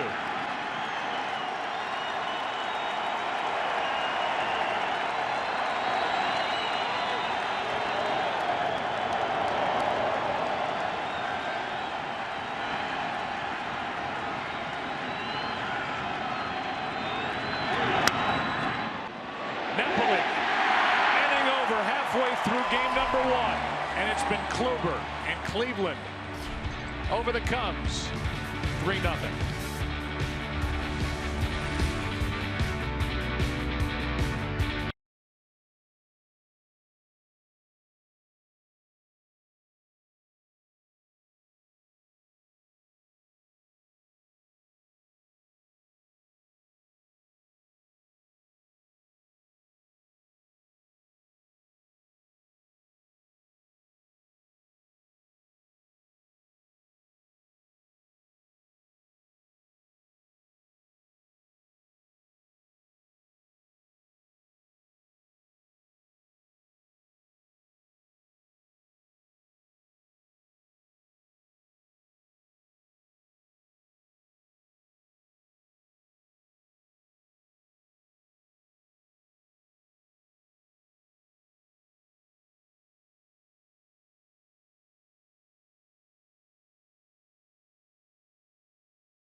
tonight's T-Mobile One in-game box score for the Indians.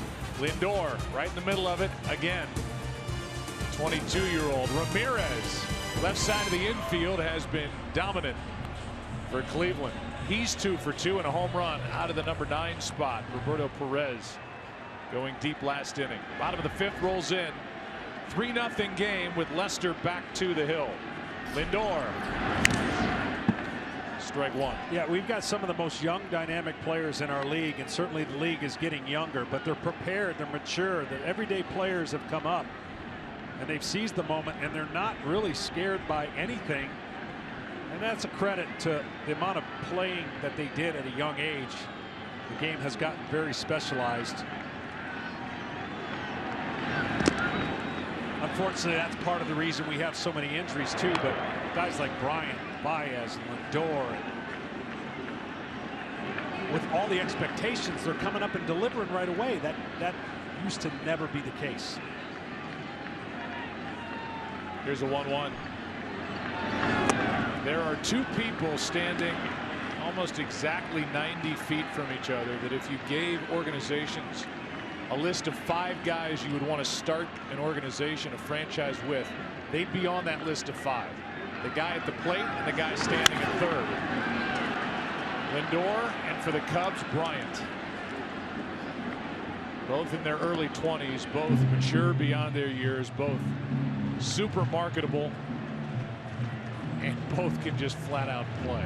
And just the humility really out of those young players and how they represent both on and off the field. Bryant, his smile and genuine care for not only the game but just having fun. Lindor the same way, talking to him at the All-Star game. 2-2 pitch. But the talent is just off the charts. To have this shortstop kind of revolution that we have now, that position has so many young stars. Everything goes in cycles, and right now the shortstop spot is pretty high. And the guy at second base for the Cubs, Javier Baez, was picked 1 pick behind Francisco Lindor back in 2011.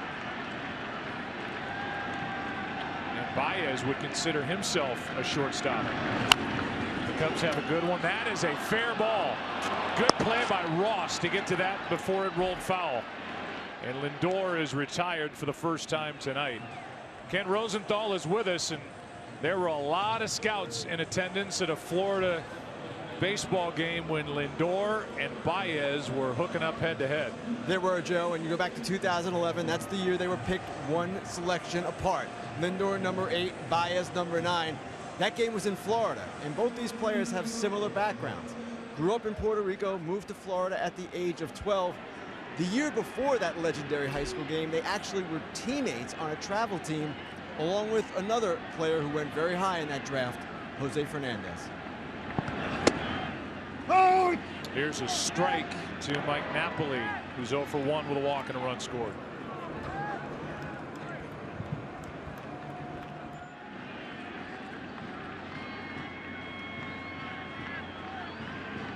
We have video of those 2 players while in high school as Napoli takes one inside.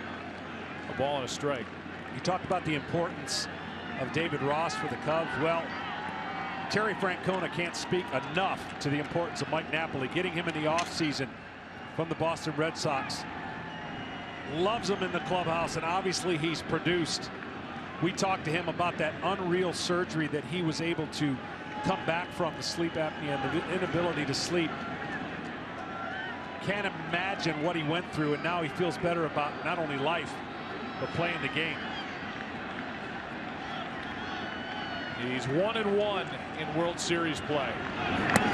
He lost with the Texas Rangers in their heartbreaking series against St. Louis.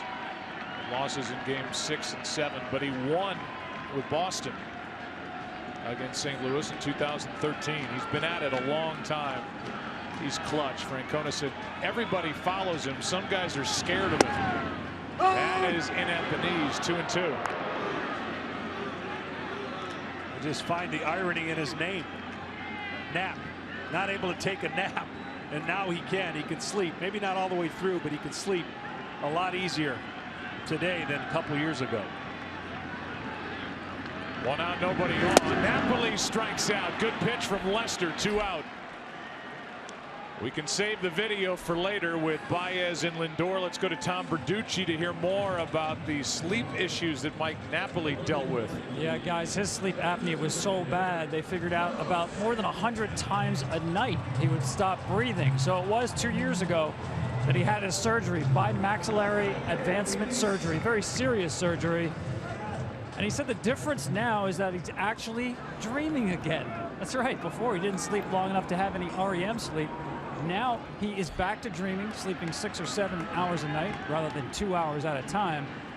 So, of course, I asked him if he dreamed of the World Series. And he said, no, they're really weird, the dreams I'm having now. I'd rather not go there. Here's one in at the knees to Carlos Santana. Well, again, Napoli's just a born leader. Sleep apnea can be very serious. And so he dealt with that. Said I got to the ballpark just worn out every day until they figured out how to correct it. The 0-1. That's strike 2, and Lester's pitching well now here in the 5th inning. Napoli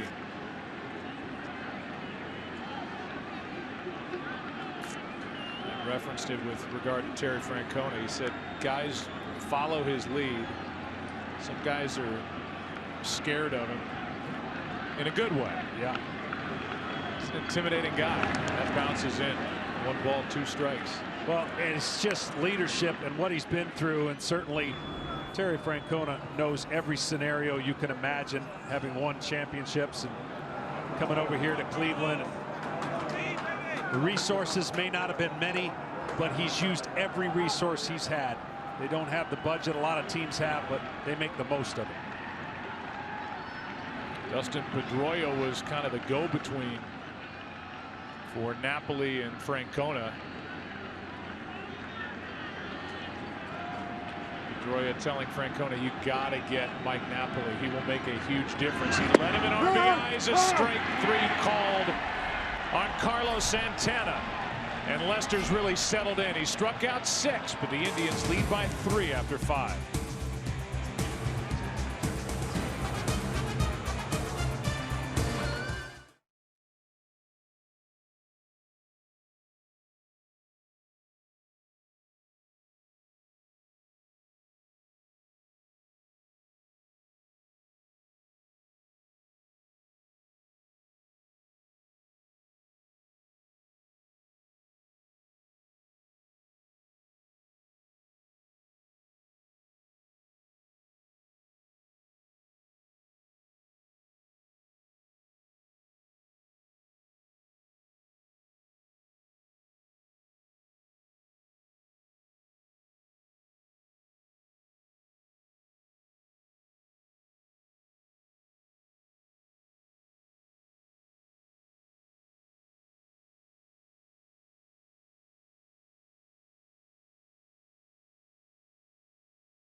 Big day in Cleveland, Ohio.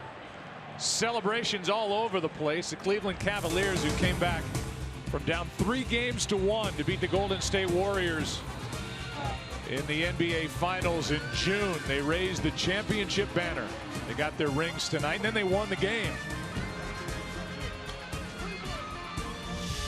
LeBron had a triple-double in that game, and then next door, it's Gateway Plaza in between, next door, the home of the Indians. Cleveland leading 3-0 as we go to the 6th inning, top of the order for the Cubs. And Dexter Fowler takes a ball, and with that, we can shift some of our focus out to the bullpen, where a lanky left-hander named Andrew Miller is starting to get loose for Terry Francona. There's a strike. So much movement on these. He's been unbelievable. Unbelievable. He really has. And this is going to sound really stupid, but if you're the Cubs, you just want to see anybody else. You don't care if it's this guy, because Kluber has been so locked in. They've had no good swings. Ground ball to Kipnis, gets the high hop, 1 out. Fowler 0 for 3 tonight. Our game summary is sponsored by Bud Light. Kluber, 3 hits, no runs, 9 strikeouts, no walks. 6 of the strikeouts looking, by the way. That tells you how good his stuff is.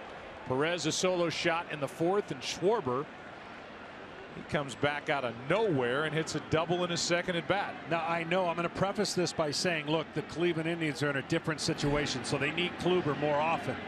But in a normal situation in the postseason, you would never think about taking this guy out of the game. This is a different time. This is a different team, and they rely on their bullpen a lot more than they rely on their starters due to the injuries. But you think about both of these teams, they're built around great starting pitching. The Cubs stayed healthy, the Indians didn't, but they won their divisions because they dominated their division with their starting staff. The 0-1 now. Bryant fouls one back here. Well, in the ALCS, the Indians got 22 innings pitched out of their starters, 22 innings pitched out of their bullpen. And that big weapon of Andrew Miller is getting loose. This crowd wants to see strikeout number 10. Bryant trying to get on. Ball 1. The Indians are not going to announce who their Game 4 starter is. Tomorrow it's Trevor Bauer against Jake Arrieta. Travel day on Thursday. Josh Tomlin against Kyle Hendricks on Friday. And then John Lackey in Game 4 on Saturday. There's a 1-2. Popped up behind the plate. Perez waits. 2 out.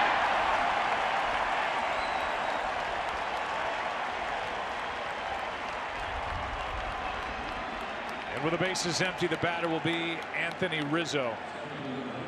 Tonight's telecast is sponsored by AT&T. Mobilizing your world. Just to finish the thought, John, when we talked to Terry Francona, the manager of the Indians, before the game, and said, do you expect to bring Corey Kluber back on short rest for Game 4? He kind of pulled his glasses down to the end of his nose and looked at us like, what are you, nuts? Of course I am. Yeah, absolutely. And if he goes according to plan, this would be his last batter if he gets him out through 6. There's a big difference besides the DH here in Cleveland. The foul territory and behind home plate much bigger than Wrigley Field, and we've already seen some pop-ups that would have been in the stands at Wrigley Field that have been able to be caught. Obviously the wind helping out. Here's the 0-1.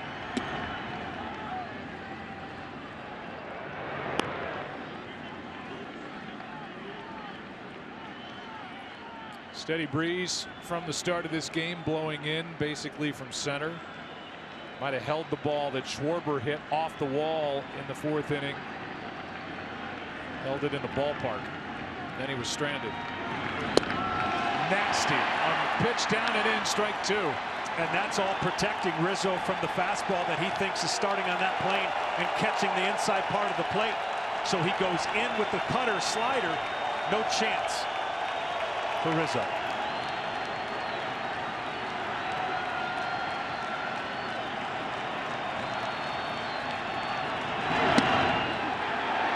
Everybody flinched. 2-2. Pitch recognition is so important for hitters. I just think they recognize the last pitch, and when you have the last pitch height of a fastball that catches the corner, you cannot see the spin of a breaking ball. You're attacking it as if it was a fastball. That's why you swing at it. Kluber. Rizzo. A pop-up. The catcher, Perez, has it to end the inning. And it's all 28 tonight. Corey Kluber at the front end of this rotation. Former Cy Young Award winner. A 3-hit shutout through 6. 3-0. Cleveland.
Jose Ramirez first up. He's 2 for 2 tonight. His infield hit plated the first run back in the first inning. Came with the bases loaded. Everybody moved up 90 feet. Then Brandon Guyer was hit by a pitch. A 2-run first inning for Cleveland. Then a home run by Roberto Perez, their catcher. It's been all Kluber, and Lester has settled in now. He has struck out 6 and allowed just 5 hits. But he's on the wrong end of this one so far. 2-0 the count on Ramirez.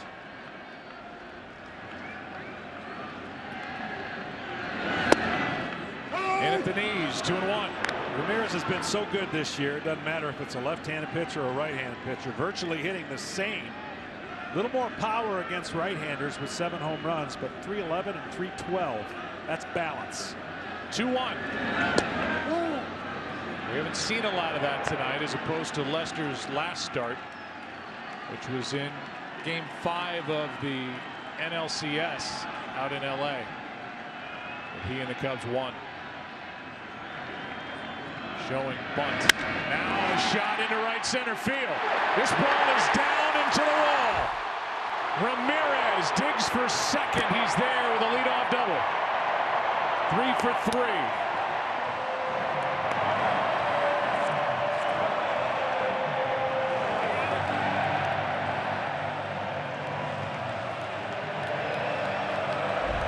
reason he's so good is he doesn't try to pull everything. He goes exactly where the pitch is thrown. Right center, stays back, splits the outfielders, making it look real easy here. In his first World Series, he's not bothered by anything.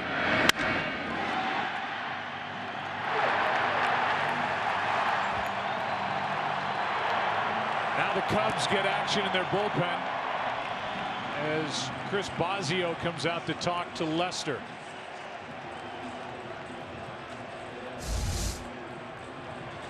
Ramirez now with 2 singles, a double.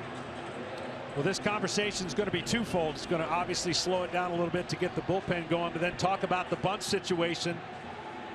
You would think to add on here that Cleveland Indians, even though American League, you mentioned more of a reverse team, play National League style baseball.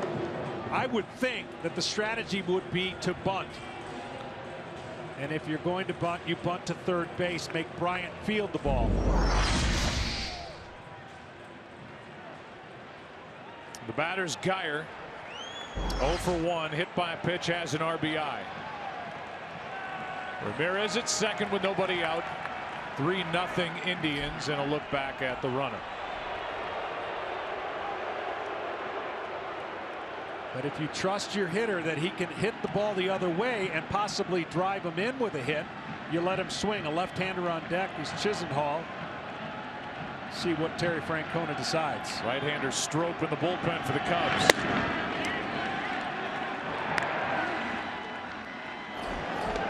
Now Travis Wood, the left-hander, joins Pedro Strop.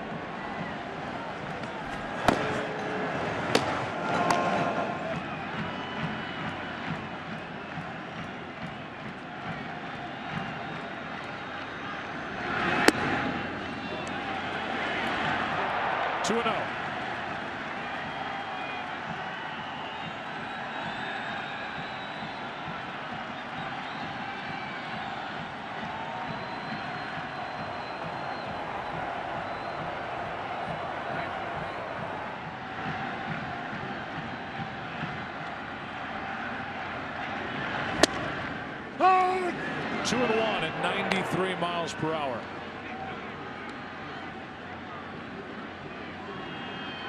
Geyer, a big on-base percentage against left-handed pitching this year, .465.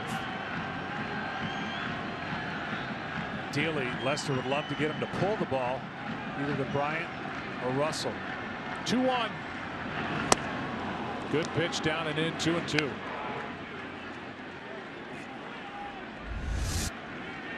There's the hard cutter down where he hit him in the right knee earlier. Bases loaded. RBI hit by pitch. Lefty Chisenhall is next.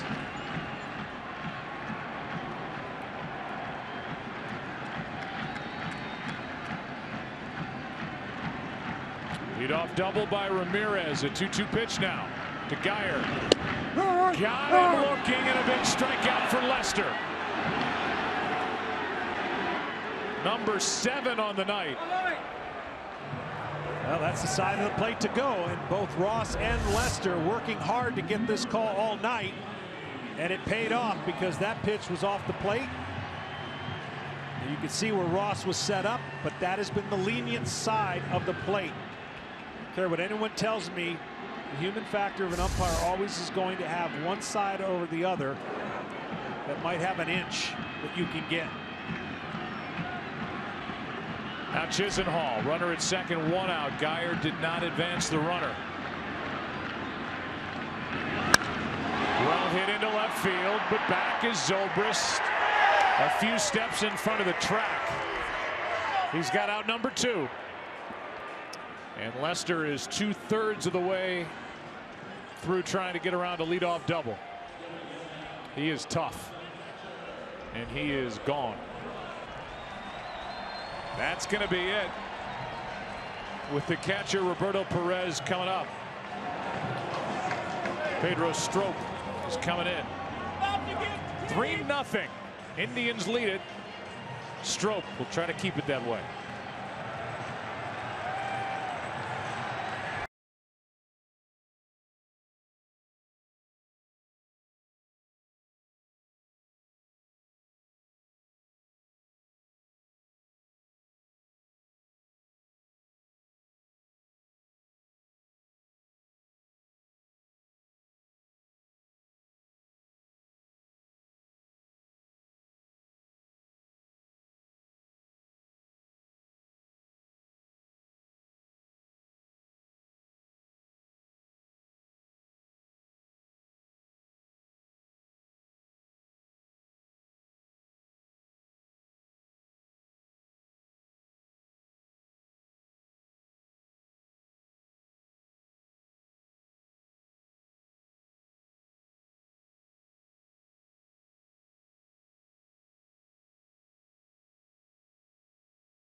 Telecast is presented by T-Mobile One.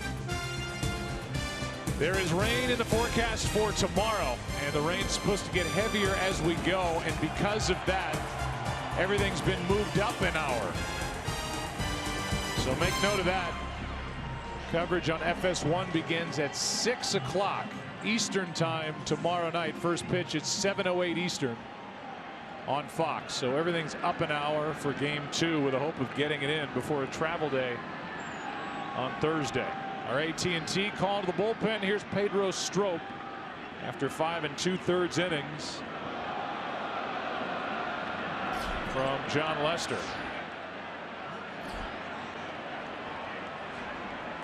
Was that a little power surge? Was that lightning? What was that?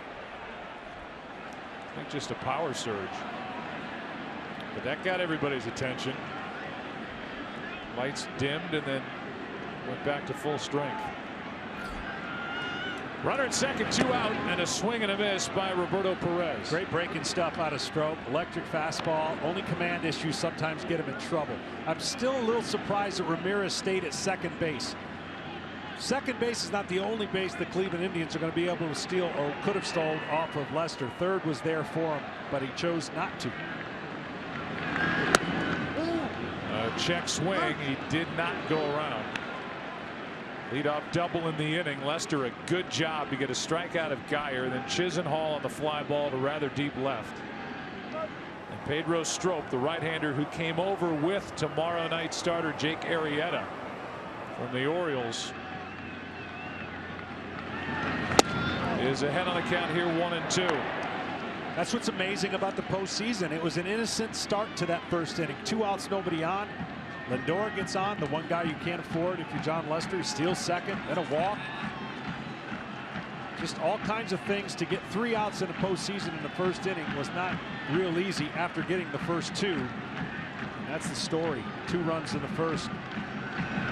Breaking ball got him looking, and Perez goes down. And a good job by the Cubs to get around that leadoff double. It's still a 3-0 game back after this from your local Fox station.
Phillies history.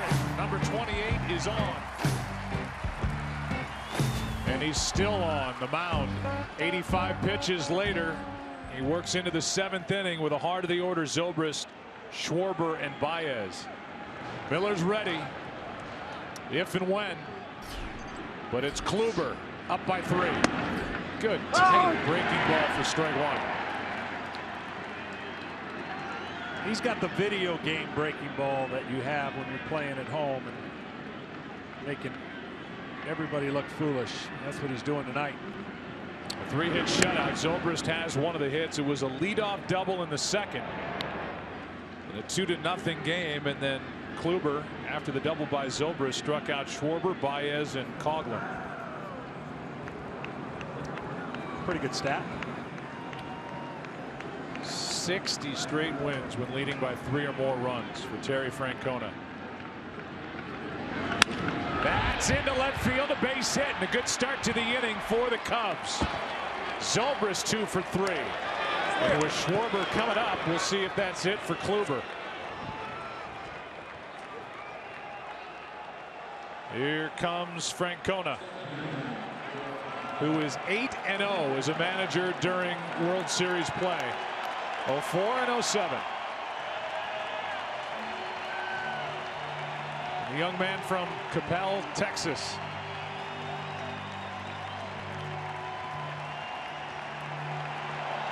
Saluted as he leaves here in game 1.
No bigger in-season pickup across baseball than Andrew Miller, coming from the Yankees to the Indians.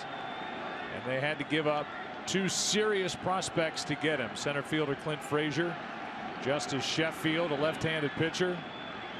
It was a big deal, and it's paid off. Schwarber takes a ball down from Miller, who was the MVP of the American League Championship Series.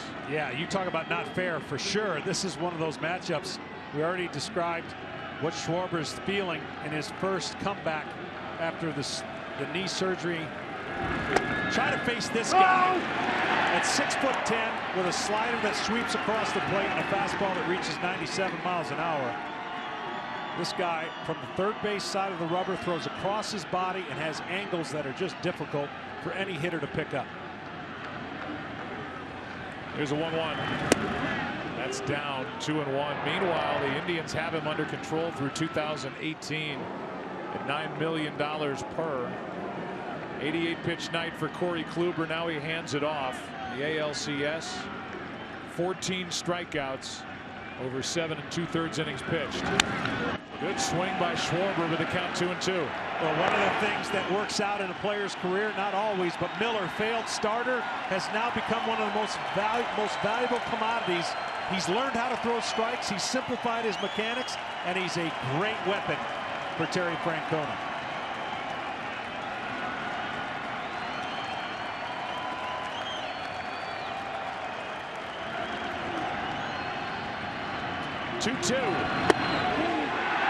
Just upstairs, a full count. It's a great pitch away and a great take.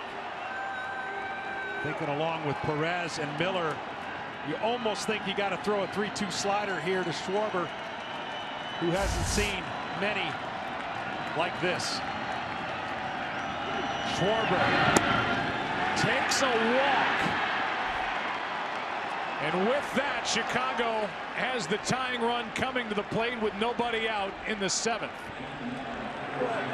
That is a tremendous at-bat. We talked about him tracking over 1,300 pitches off of a pitching machine, but there is no way to explain to you at home how he laid off that pitch other than he did, because that's the slider right now that all left-handers have a hard time laying off. What an at-bat by Kyle Schwarber. Now it's Javier Baez.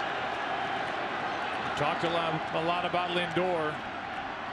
Baez having a tremendous postseason with swings like that at 95 miles per hour. 7 RBIs for Javier. 0 for 2 tonight. 13 of 40 now in the postseason. Sitting over 340 this postseason coming into tonight. Here's the 0-1. Strike 2. You would think that the only chance you have against Miller is for a right-handed batter, but again, the angles and the sharpness of that break, he can sweep it away, backdoor the slider, or drop it at your back foot. You always have to be prepared for the fastball, because no hitter wants to get beat by the fastball, and then that slider spin disappears.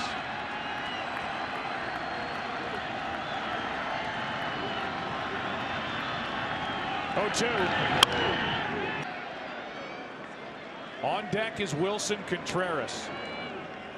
He'll bat for Coughlin. Contreras is hitting .400 this postseason and homered in Game 6 of the NLCS. Baez has done a much better job cutting down his swing, but the one in the dirt still gives him problems. That slider was too high for Miller. You go higher than high with the fastball or in the dirt with the slider.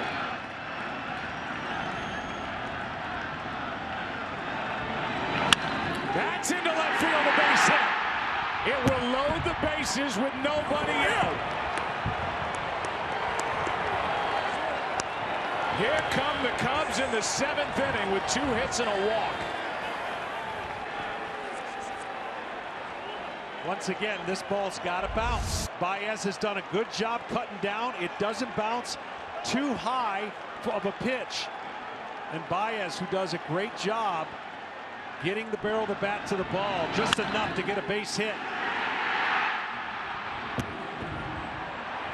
It sounds crazy, but sometimes a different look. And no matter how great Miller is, Kluber was absolutely carving him up.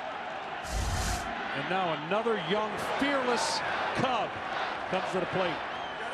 A hit by the 23-year-old Javier Baez leads to the 24-year-old Wilson Contreras, with a 22-year-old Addison Russell on deck. Tying runs are on. Ball 1 as Contreras showed bunt, and he is constant motion at home plate.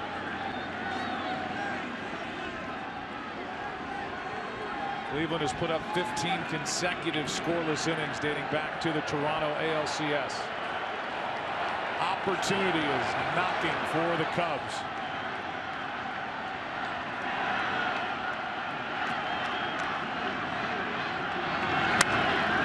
Pop up shallow center. This ball is caught.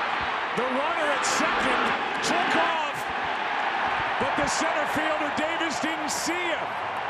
And the throw came to the plate. They had a double play staring them in the face. Schwarber was dead between second and third. And Rajai Davis just did not see it. Well, here's the problem. He's coming back from the knee surgery, so you know he wants to get a break. He hasn't been able to see on the bases and read the ball. And this throw at home is the only reason why he's not out at second. And you really can't blame Davis because he's concentrating on the runner tagging from third. But Schwarber just not, he almost gives up right there. Got a lucky break. That's just not being on the bases and recognizing the everyday. Addison Russell takes a strike.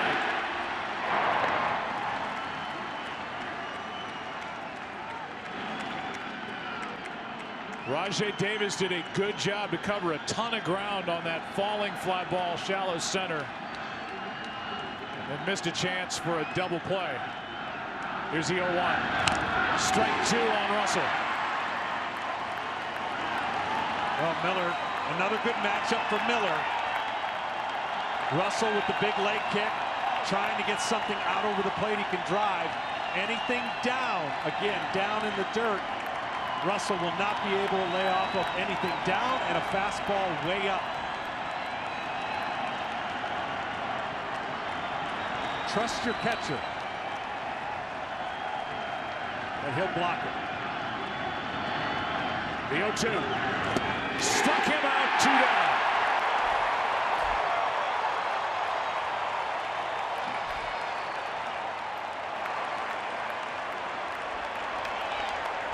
It takes tremendous discipline as a hitter to say anything that starts at my knees I've got to lay off of, but that's easier said than done.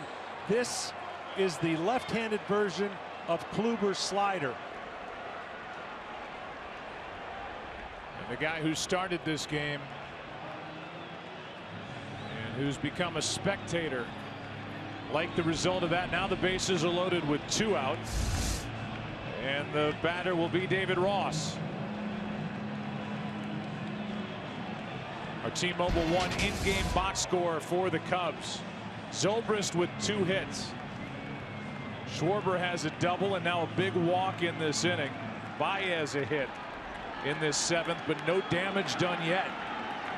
Against Andrew Miller, it's going to take something from the veteran catcher David Ross.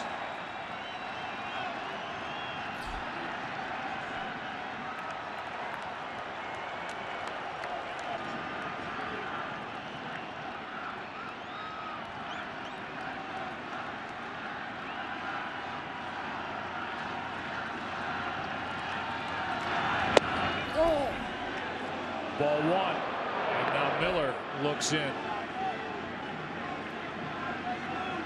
Ross has a hit tonight, and he's lined out.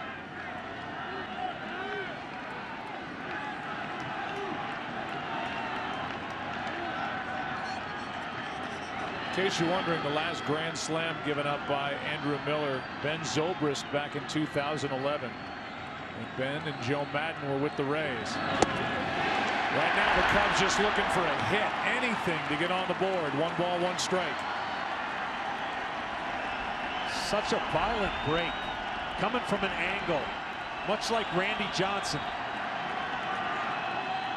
Hitters just don't see this very often.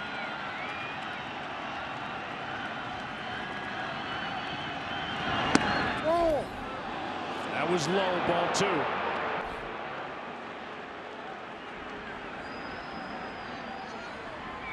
This should follow a slider right here if you're following along.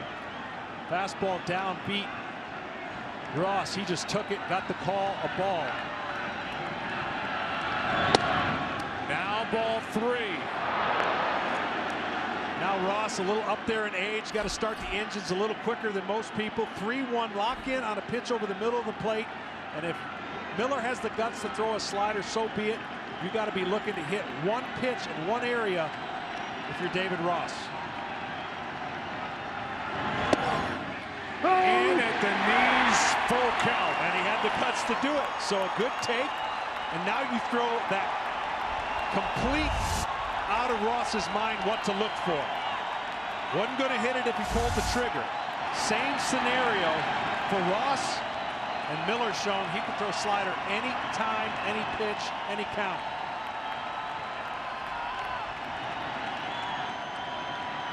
Runners will go. That will help Schwarber at second on a hit. He tied him up, went around, struck him out, inning over. And Miller's dominance continues. Kluber hands to Miller. Time to stretch in game one. Nasty. Indians lead 3-0.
Well, with a temperature at 50 degrees at the start of the night. It's dropping. The wind has picked up a bit. Some precipitation in the forecast for tomorrow. Rajay Davis will lead it off. He's 0 for 3. Pedro Strop finished off the 6th inning, now working the 7th. And a pop-up out behind second base. That's for Baez, who can make even a pop-up fun to watch. Tonight's telecast is sponsored by T-Mobile, bringing you greater coverage of tonight's game. And by Bank of America.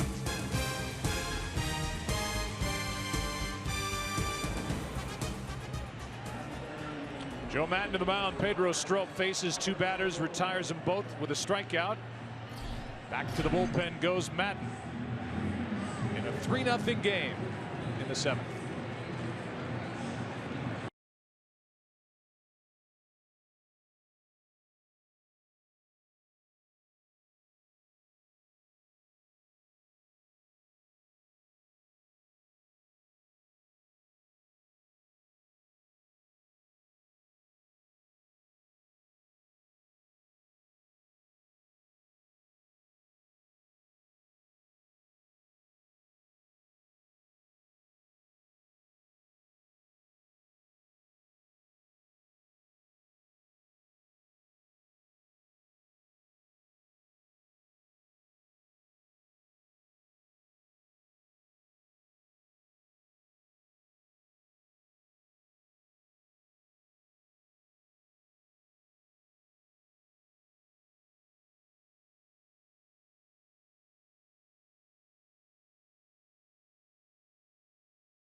Series in the Cowboy showdown with the Eagles. Do we have to talk about the Cowboys in every show? They keep proving you wrong. Undisputed, 9:30 Eastern, FS1. And the Cubs have gone back to their bullpen. First it was Strop, and now it's Travis Wood, the left-hander. Welcome into this game. If you're just joining us, it's been a good one, 3-0. And all Corey Kluber, and now Andrew Miller is in on the fun for Cleveland. Here's Wood. Travis deals a strike into Jason Kipnis, the second baseman for the Indians. Wood was busy. Sorry I didn't give you a chance to talk. Awkward on camera. That is a breaking ball down, but at the knees. Kipnis didn't like it. 0-2. And Travis Wood has found a home too in the bullpen. Once a starter for the Cincinnati Reds. Good athletes, played the field. Left field for Maddon, can hit. He's already hit a home run in this postseason. There are the changes. Almora's in right. Contreras stays in the game catching. Wood pitching. Almora will hit 9th. Contreras is in that 7 spot. This is just a 3-run game, and the Cubs have the top of their order in the 8th inning. Wood trying to keep this one within reach.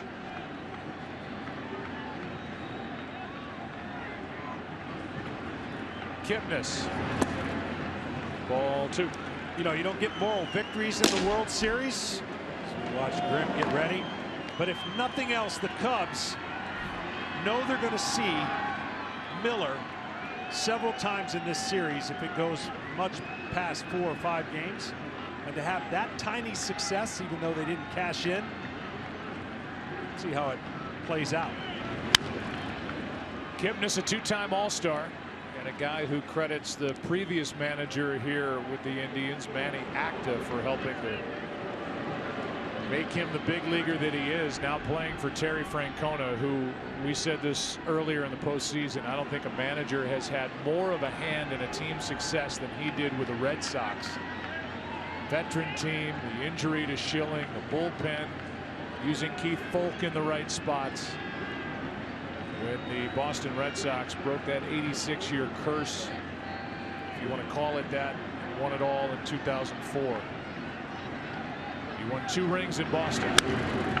Stays 2-2. Well, he also said early on in the postseason with a rather young team why he went to Miller as much as he did. He felt winning that first game was so important.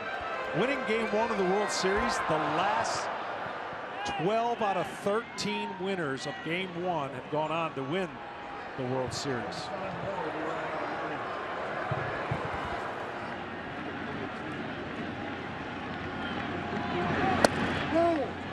Just missed. There are a handful of guys who are legitimately funny who have played this game. Bob Uecker, #1. Terry Francona is legitimately funny. His personality is all over this scrappy Cleveland Indians team. They love playing for him the way the Cubs love playing for Joe Madden. 3-2 pitch to the shortstop. Addison Russell guides it across. 2 out. Let's go back to 1963. Tito Francona, Terry's dad, enjoyed a 15-year major league career. Spent 6 of them in Cleveland, the most productive years of his career. In 1959, 5th in the MVP voting. 20 home runs, hit .363. That figure would have won the batting title, but Tito fell short of the minimum number of plate appearances. Terry played 10 big league seasons. 88 with Cleveland, Montreal Expos. Had a horrible leg injury that really, in essence, ended his career. Pitching change here for the Cubs. Grimm coming in. A 3-run game in the 7th.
If you call yourself a sports fan, you got to get DirecTV. Call 1-800-DirecTV.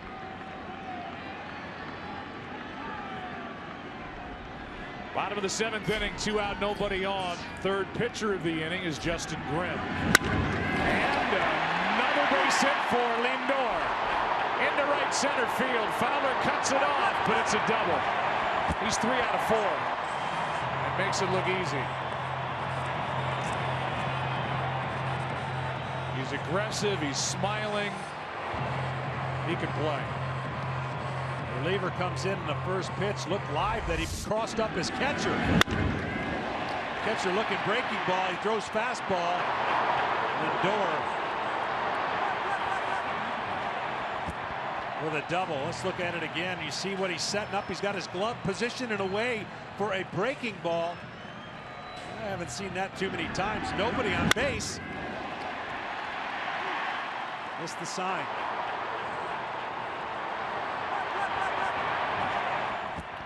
Lindor and Baez, who played against each other in high school, were messing around out at second base a moment ago. Here's Napoli. A walk, a run scored, and 2 strikeouts. Led this Cleveland team in RBIs with 101. 3 for his last 18. Did homer in the ALCS in Toronto.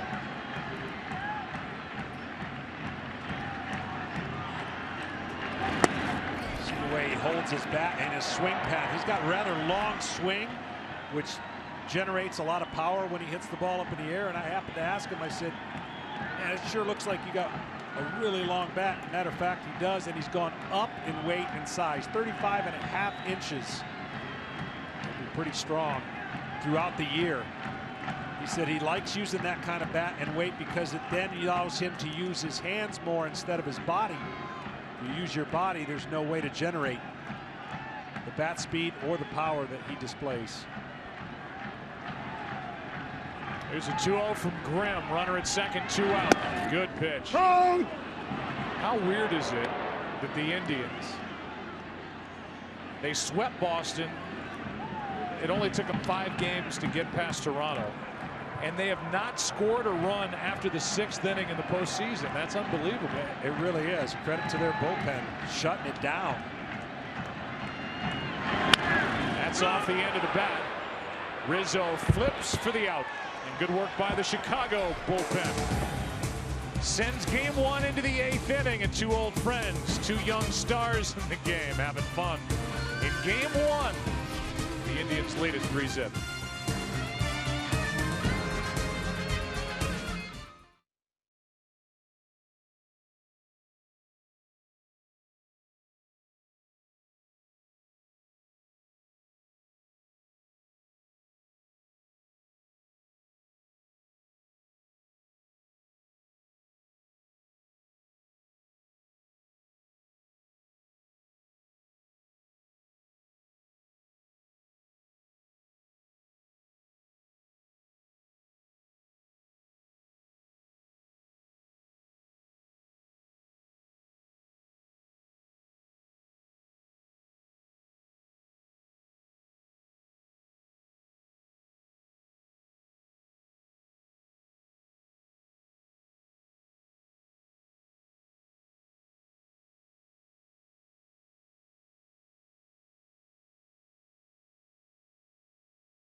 3-0. Cleveland leads it. Top of the order for Chicago, and that means Fowler, Bryant, and Rizzo. Dexter Fowler is 0 for 3. The top 3 spots in this lineup for the Cubs in this game 1 right now. 0 for 9 with 4 strikeouts. There's the 3, 4, 5 hitters that were struggling early in that NLCS before they really kicked it into gear starting in game 4. Bryant's been solid throughout. Rizzo will follow Chris, and that's into center. Back is Davis. Wind holds it up, and Fowler's 0 for 4.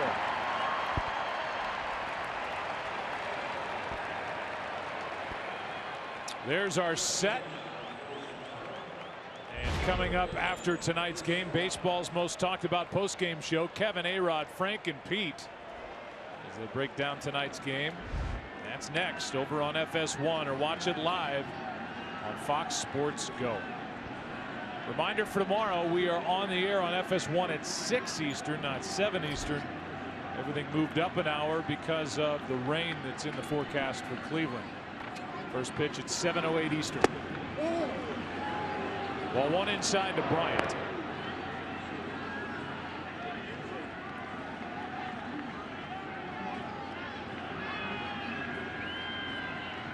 Chris has struck out twice, fouled out. 94 from Miller, a ball and a strike.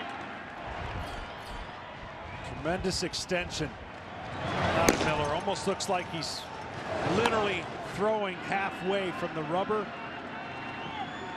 to catcher.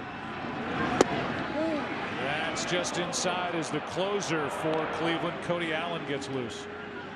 Before you think that this process that Terry Francona is utilizing in the postseason cannot do this during the regular season. These guys would not stay healthy. But in the postseason, a condensed version of a series with off days, Terry Francona can use his bullpen for multiple innings.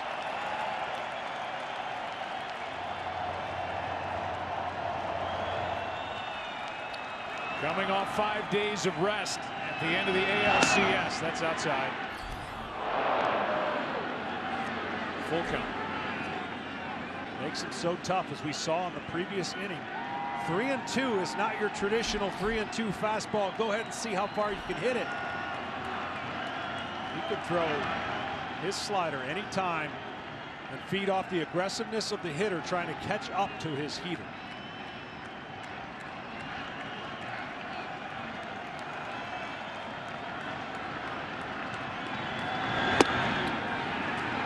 Walk. That's the second walk handed out by Miller. So here's what it looks like if you're sitting at home thinking, oh yeah, what's so nasty about this? Well, every one of them looks like a strike, and they end up out of the zone. 17 thrown last inning, only 5 thrown for strikes, but every one of these looks like it's crossing the plate, especially this last one right here. That's why Ross couldn't hold his swing. Tremendous tilt, staying on top of the ball, the arm angle and the spin. Tough to pick up. That last one on Ross was with the bases loaded. 2 out and a 3-2 count. A slider from Miller, who came back after falling behind on the count for the strikeout on the check swing. Now Rizzo. Miller faces so many right-handers, as you can imagine, out of the pen, that his angle to right-handers in his slider almost better than the angle he tries to create against left-handers. Of course, Rizzo right on top of the plate. He's going to have to start it at his hip. 1 ball, 1 strike. And the point is, when a pitcher looks at an area where he wants a pitch to end up against a right-hander, there's a lot of space. A left-hander, he sees him throwing across his body, trying to sweep that pitch across the plate. Strike 2.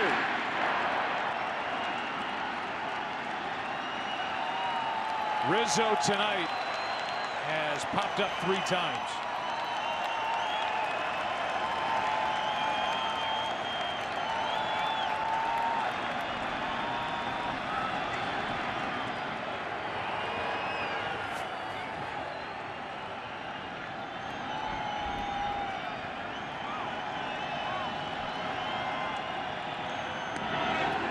Check swing.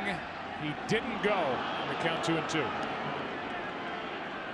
Andrew Miller had walked only 2 this postseason in 11 2/3 innings. Rizzo did hold up.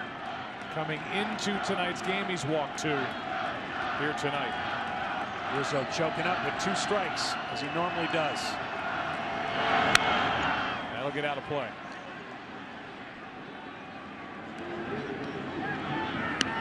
The last Cleveland blown save came in the middle of August 17th against the White Sox.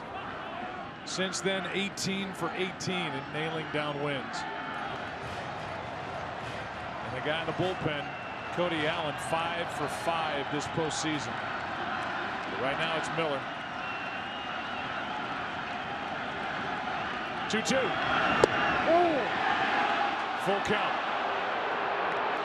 So far, the Cubs tracking it pretty well. Again, seeing Miller is going to be a theme that they know they would like to avoid in this series. But the more looks they get at him, you would think gives them a better chance later in the series. 3-2. Got under it again. This one into shallow center. Davis is there and has it for out number 2.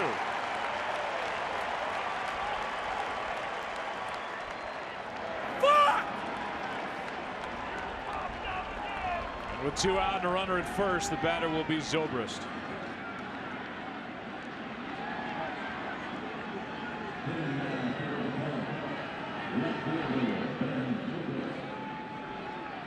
Zobrist has had a nice night. 2 out of 3, and his hit back in the 7th, his second of the night, chased Corey Kluber. And the Cubs had the bases loaded, nobody out, could not get a run home. Ryan at first, 2 out, ball 1.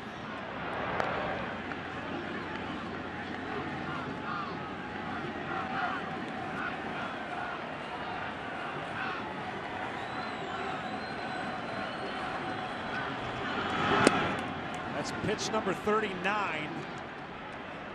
Certainly, Terry Francona is not concerned whatsoever about tomorrow. He wants today to go the way he wants and put that win in the book. But the Cubs have made Miller work. They usually make pitchers work. They got aggressive against Kershaw in game 6 of the NLCS. Zobrist taking a strike. And that's called strike 1, 2-1. He questions the home plate umpire Larry Vanover.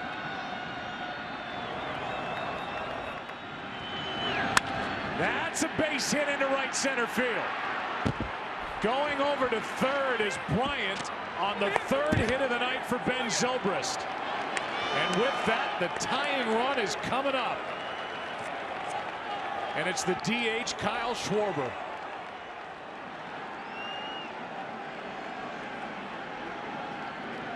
Can't write a script for that. Andrew Miller and what he's done. You see the run differential. 3 runs up. Came on in the 7th. He's in the 8th. They trust him. He's delivered. But now it's Schwarber. See if Schwarber sit on a fastball first pitch. He was really good in his first at bat, taking sliders. Strike 1. Schwarber doubled off the wall in the 4th, walked against Andrew Miller in the 7th. Just activated.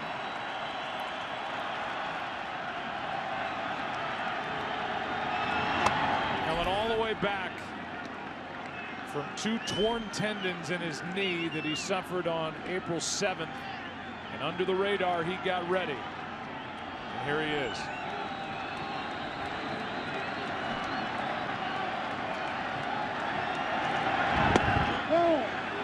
He has been disciplined. He has. You can't sit on his slider. You got to sit on his fastball and hope he makes a mistake with his slider in the area you're looking for his fastball. So anything outside, you got to just absolute take, and so far he has. Sometimes a pitcher can be so nasty, the hitter looks good taking it. He was just fooled and couldn't hit it.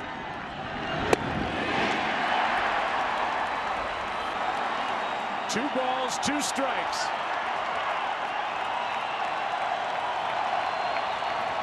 That was the one.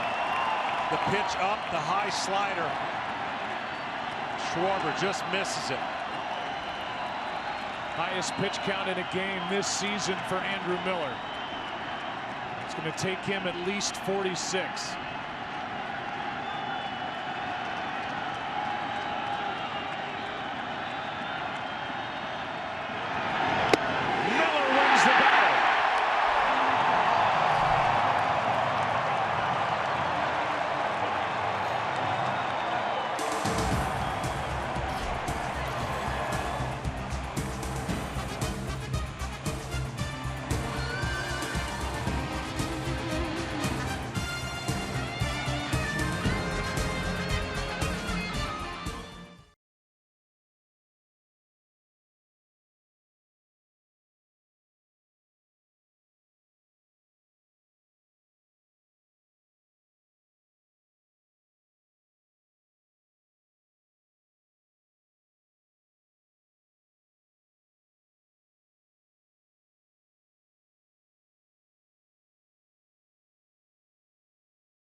Andrew Miller to bend. He didn't break 46 pitches. That's the most for him in any game this season.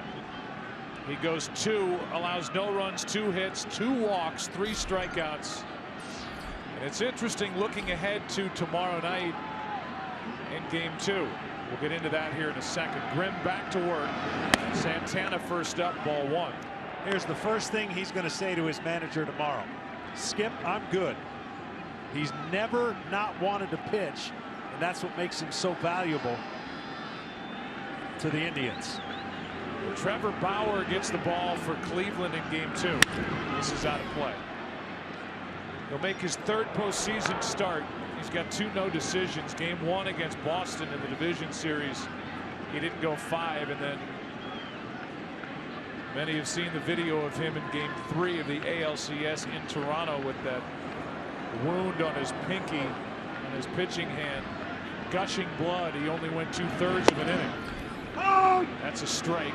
It's strike 2 on Santana. So I know where you're going with that. Andrew Miller's always going to want to pitch, but that was a long effort here tonight for the big left-hander. Yes, it was, and I still think that's what he'll tell him, whether he puts him in or not. The theme of tonight has been for me, look, this Cubs lineup can hit a fastball. If you can spin the baseball, which there are a lot of guys on this Indian team that can do it, you get a chance to wiggle out of trouble. 8 strikeouts with runners on, 7 or 6 of them with runners in scoring position. And that's how the Indians have gotten in and out of trouble when they've been there. This one bounces in, and he went around as Contreras blocks it. Santana strikes out, 1 away in the 8th. Speaking of spinning at baseball, that's exactly what Grimm did here. So with 1 out, here's Jose Ramirez looking for his 4th hit. The last and only Cleveland Indian with a 4-hit game in the World Series, Vic Wertz, in game 1 of the '54 Fall Classic. Known for hitting that fly ball to Willie Mays at the Polo Grounds that Mays chased down. That's what Jose Ramirez is trying to do, put up a 4-hit game. 2 singles and a double. And an RBI. Ball and a strike from Justin Grimm. Like I said, it doesn't matter to him, right or left-handed. He has shown to be super comfortable at the plate all year.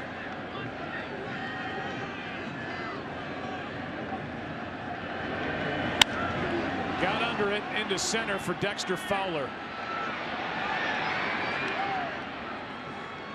2 out, nobody on. Geyer coming up. Junior Home Run Derby allows kids 14 and under to compete for the National Home Run Derby Championship at the 2017 All-Star Game. Sign up today to host a free competition in your local community at jrhrd.com.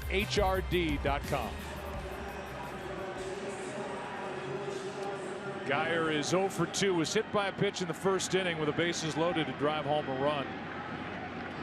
2nd run of the inning, and a home run off the bat of Roberto Perez. In the 4th, made it 3-0 in the pitching of Kluber and Andrew Miller. Next will be Cody Allen. Shut out the Cubs on 6 hits.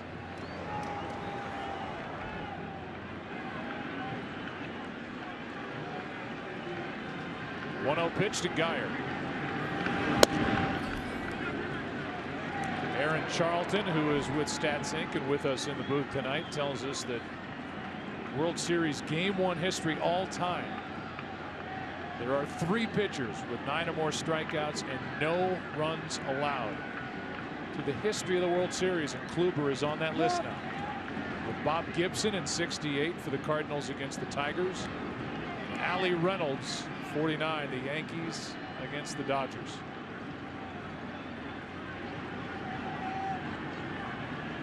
Two-0 pitch. Good curveball from Grimm. 2-1. Heavy assist from Don Hartack, who's working back in the office with all the stats that we throw at you during the postseason. Happy to have those guys help us. Here's a 2-1. Boy, Grimm has thrown some good pitches here in game 1. 2-2. Yeah, I said he can spin it. He's got that downer curveball.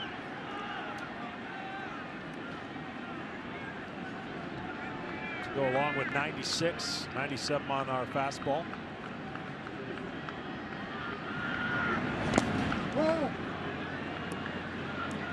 The Cubs in the 9th inning will have Baez, Contreras, Addison, Russell.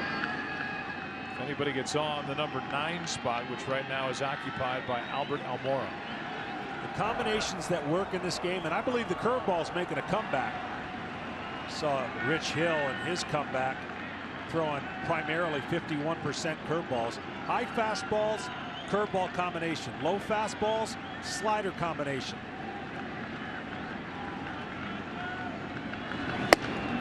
That's a 2-out walk.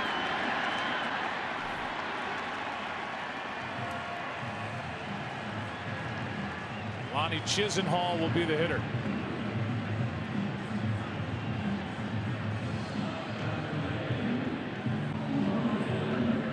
The reason that works for a pitcher is because that last pitch recognition. If you've got a traditional good arm fastball on the top of the zone, you follow it up with a curveball. The two different areas that a hitter, unless he's just a free swinger, he won't swing up and then swing down, meaning balls in the dirt. But if your fastball is at the shin guards of the catcher, you follow that with a tight breaking slider. He cannot lay off of it. Most guys just can't.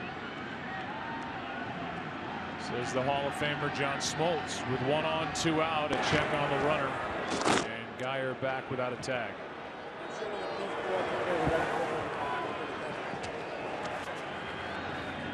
That's Sandy Alomar, the first base coach for the Cleveland Indians. And a beloved player here in the mid-90s. MVP of the All-Star game here in '97. Part of a World Series team that lost to the Marlins. Ball 1 now to Chisenhall.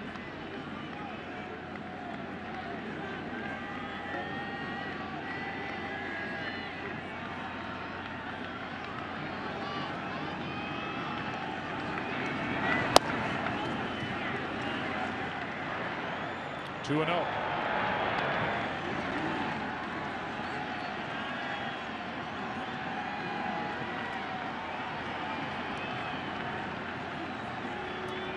Chris Bosio,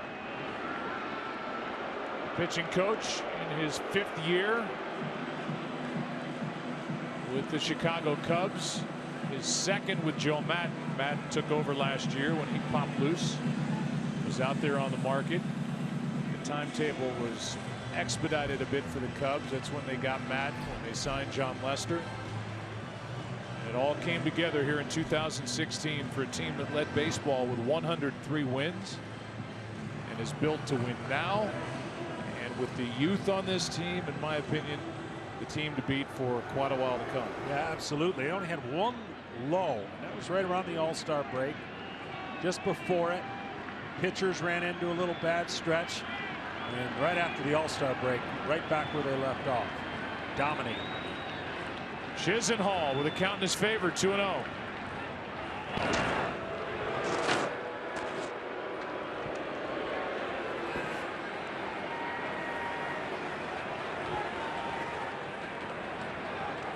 In case you're wondering about Geyer, he stole 3 bases, caught twice during the regular season. That's into left field, a base hit. And it's 2 on with 2 out. A walk, a single. With the number 9 man, Roberto Perez, coming up. And that's going to be it for Justin Grimm. Back to the bullpen goes Joe Maddon.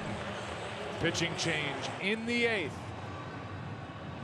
Dome coming in.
We welcome you back to the World Series on Fox. Tonight's telecast presented by T-Mobile One.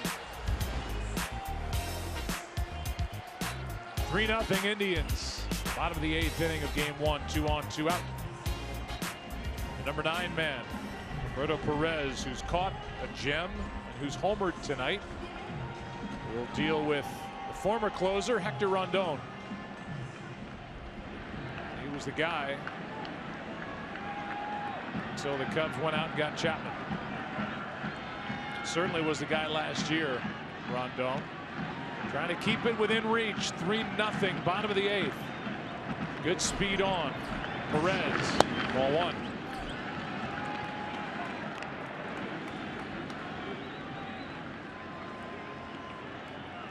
Trevor Bauer and Jake Arrieta tomorrow night, starting an hour earlier because of the weather forecast.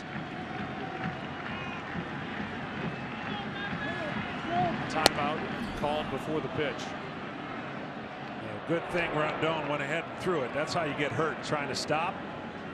So he did the right thing, even though time was called. Power fastball, power breaking ball. Doing a great job. You mentioned Chapman came along, did get hurt, forearm issues. So he spent a little time on the DL.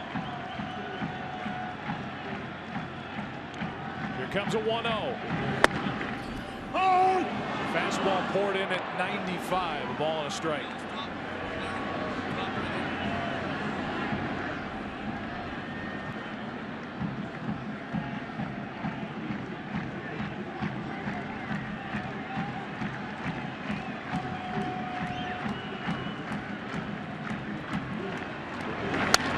Strike 2. StatCast is powered by Amazon Web Services. In the 4th, Roberto Perez. 391 feet over that yellow line. His second of the postseason. Made it 3-0. It's still 3-0 thanks to Kluber and Miller. Big job here by Rondon. 2-2.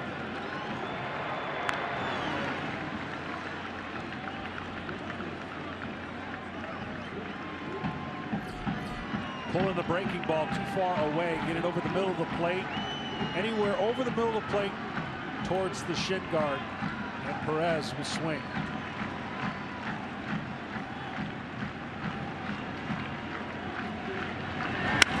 High fly ball into left, at the wall, goodbye! 6-0 Indians.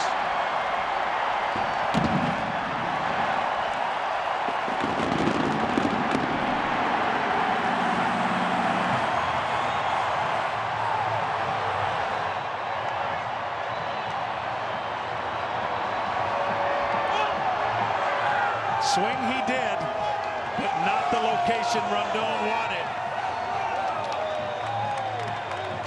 And the first runs Cleveland has scored after the 6th inning all postseason come on one swing from Roberto Perez. What a night for the young catcher. Well, Rondon was pulling his breaking ball, and this is the definition of a hanger when a guy goes up there and sees one middle.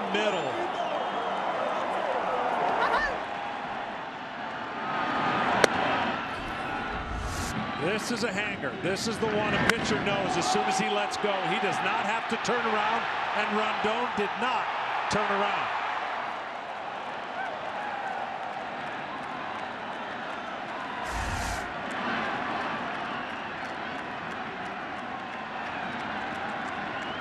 Two old pitch now. 3-0 the count on Rajai Davis. What a game Perez is having. Catching a gem. 2 big swings.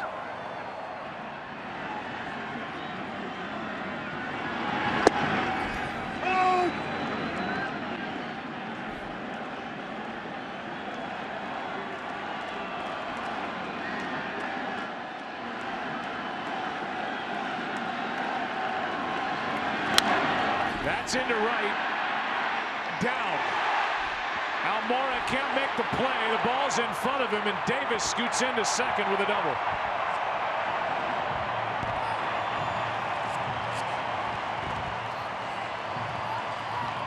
Roberto Perez is now on a short list of Cleveland Indians hitters with multiple homer games in the postseason, with Manny Ramirez and Jim Thome.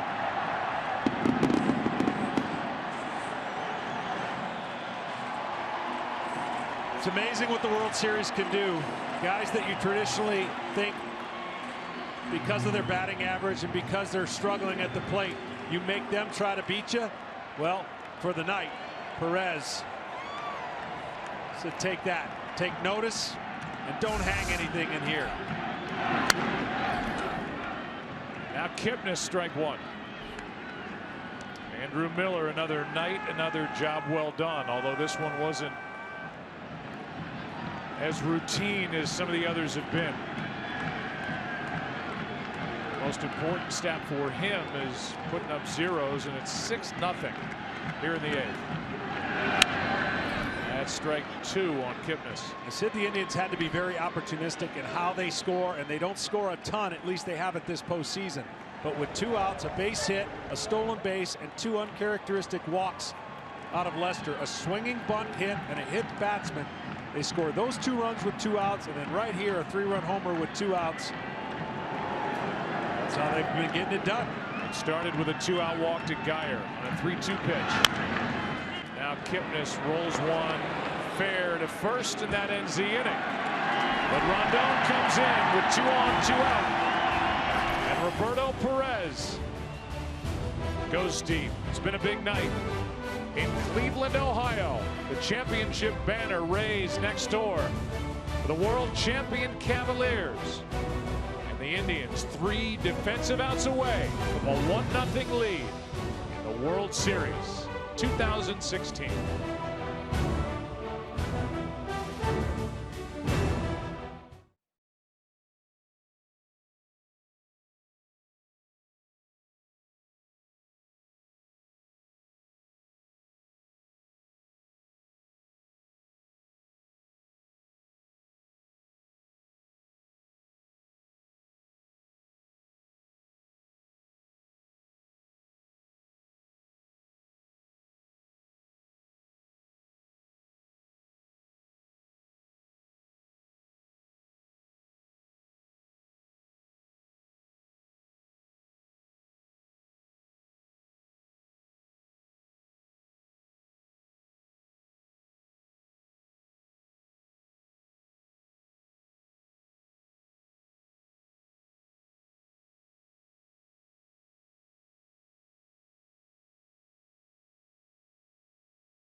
Javier Baez swung at the first pitch, fouled it back as the Indians bring their closer Cody Allen into the game. Look at his numbers during this postseason. 5 for 5 in the save category. And this is the formula that Terry Francona wanted. Kluber, Miller, Allen. He's gotten the timely hits. The Cubs have not, obviously. The Indians pitchers are doing to the Cubs what they did to the Red Sox and then the Blue Jays. Cody Allen is just another version of Corey Kluber, if you ask me, with similar stuff, but just a much firmer fastball. He can spin it with a breaking ball that falls off the table. But here he's pretty much going to go after him, I would think, with a 6-run lead. Might spin one right here just to get a strikeout. And he does. One away.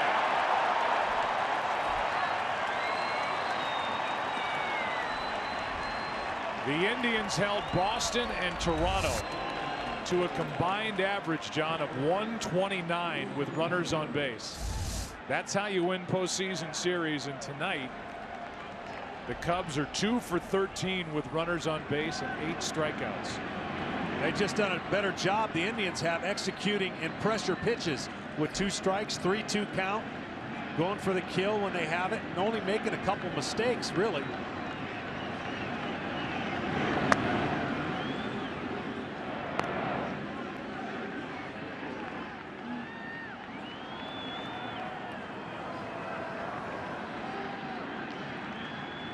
Here comes a 1-0 pitch to Wilson Contreras, 0 for 1 since entering as a pinch hitter. And almost got it.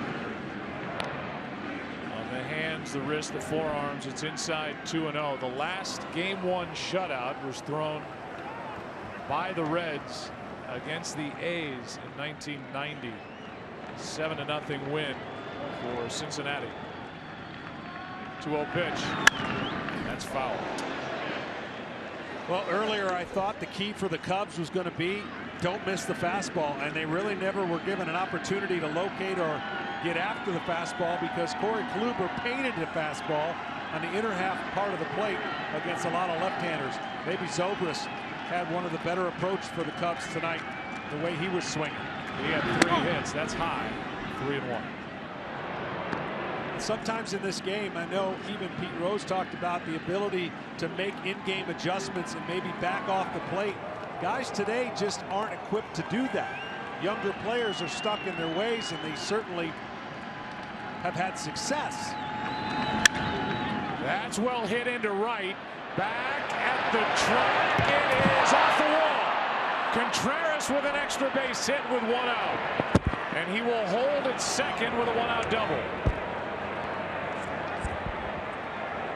Chisenhall with a leap and could not find the baseball. I think Contreras thought this was a homer right here. You got to run. It would have been a triple. The score is 6-0, but in a much tighter game, you cannot afford to assume anything at this level and this importance. So not running out of the box cost him an extra base. Instead of a triple, it's a double as Chisenhall could not make the connection in right. Well, the stands in right field, the wind's blowing in, but the stands in right field have the 3 tiers, so maybe blocks that wind just a little bit, and that ball carried pretty well to right field. Batter now is Addison Russell.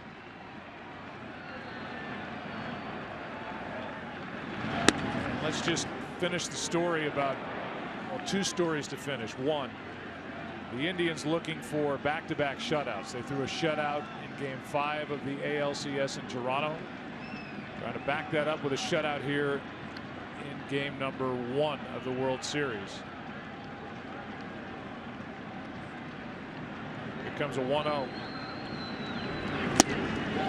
That's up to Allen right now, and at the moment, Addison Russell. Last time they did it, the Indians as a franchise, 1920.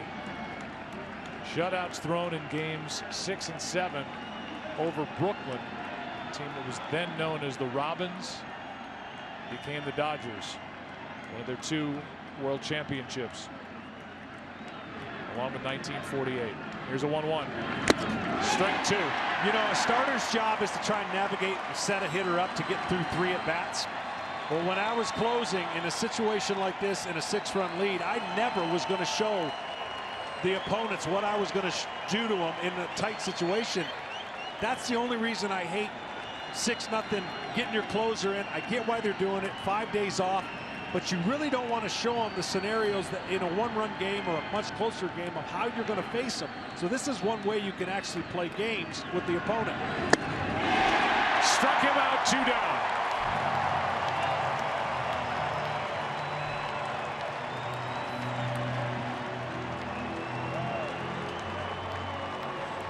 And the last hope for the Cubs to extend this will be Miguel Montero.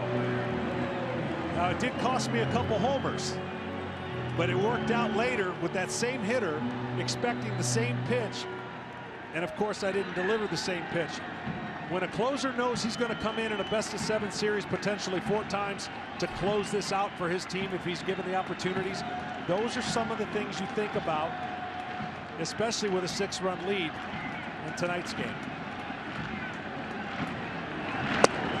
So you talk about why are the Cubs the favorite. To me, this is a game where coming in, the Cleveland Indians, they can't miss on the night Corey Kluber pitches. It's like Kershaw with the Dodgers.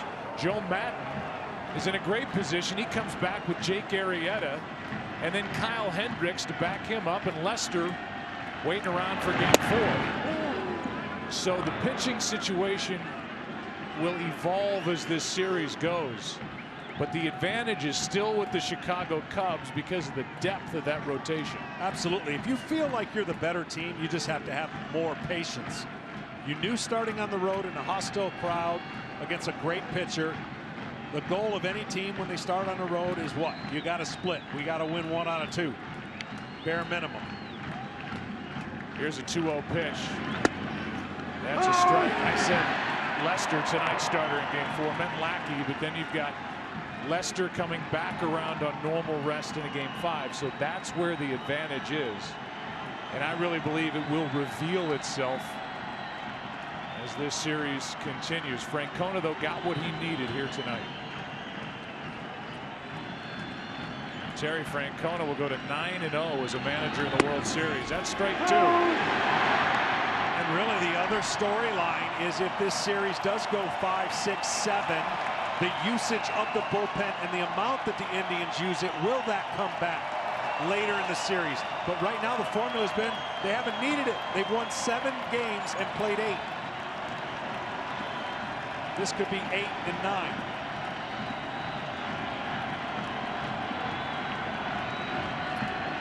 The 2-2. Indians win game 1.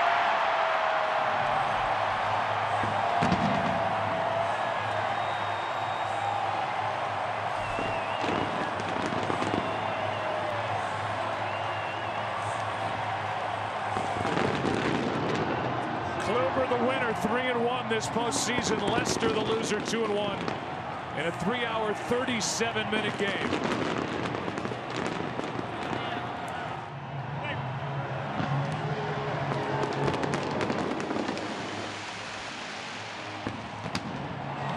Tough to win with 14 strikeouts. Credit the Indians pitchers, which they've done all postseason. Striking out a lot of them.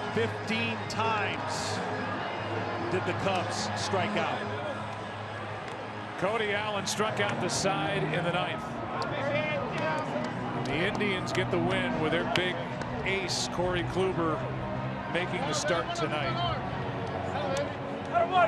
Just one other note with regard to Andrew Miller, who threw 46 pitches, the big weapon out of the bullpen for that man, Terry Francona.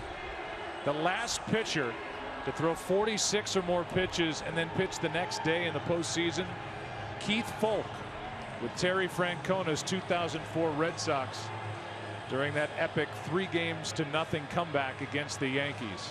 Let's go down to the field and Ken Rosenthal. Thanks, Joe. Francisco, 2 outs in the first. You singled, you stole second. That started the 2-run rally. Did you feel you rattled John Lester? I don't know. I was just trying to do my job and continue my plan, continue our plan. And I was capable of getting a good pitch to run. I'm glad he bobbled the ball, and he got me the second time. So. What was your plan coming in? No, just stay aggressive, be smart though, be smart, know when to run. Remember, Napoli is behind me. He's one of the best hitters in the postseason. Then you got Santana and Ramirez. You know, you got to be smart. You got to know when to run, when not to run. And also, I don't want to be too anxious. And I either want to, people probably knew I was going to run, but I either want to alert more, you know, that I'm going to run. And that I'm just trying to play my game and play the way we always been playing. And, you know, my teammates helped me a lot. Francisco, thank you very much. Now over to Tom Verducci. Thanks, Ken. Roberto Perez, you spent most of the year as a backup catcher, hitting 183.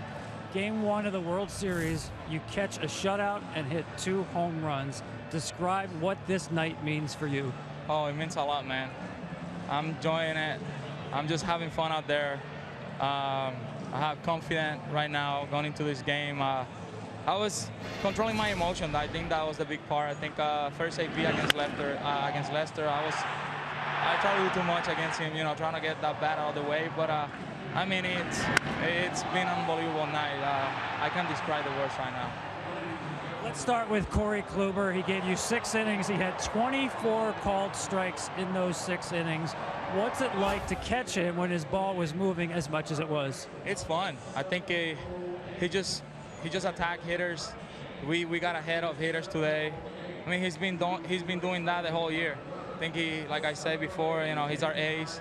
Every time he steps on the mound, I expect big things from him. And I mean, he was awesome. We had a good game plan going on before the game, and we executed pitches, and he was outstanding. Now, Game 1 winner of the World Series has won 12 of the last 13 World Series. That's recent history. Give me a player's perspective how important it was for Cleveland to win Game 1. Oh, I think it's huge, especially, you know, home field advantage. We just got to take care of our home, and you know, we got that first win out of the way. But we got to come back tomorrow with the same mentality. They have good bulk up over there. They're good hitters. But we just got to play baseball like we've been doing the whole year, and just doing what we do. Roberto, thank you and congratulations. Thank you. Back to you. All right, thanks. 2 for 4 with 4 RBIs tonight for Roberto Perez. Cubs had their chances. 2 out of 15 with runners on, 10 strikeouts. Final 6-0. Kluber over Lester. Let's go to Kevin and the guys. All yours. Okay, Joe, thanks very much.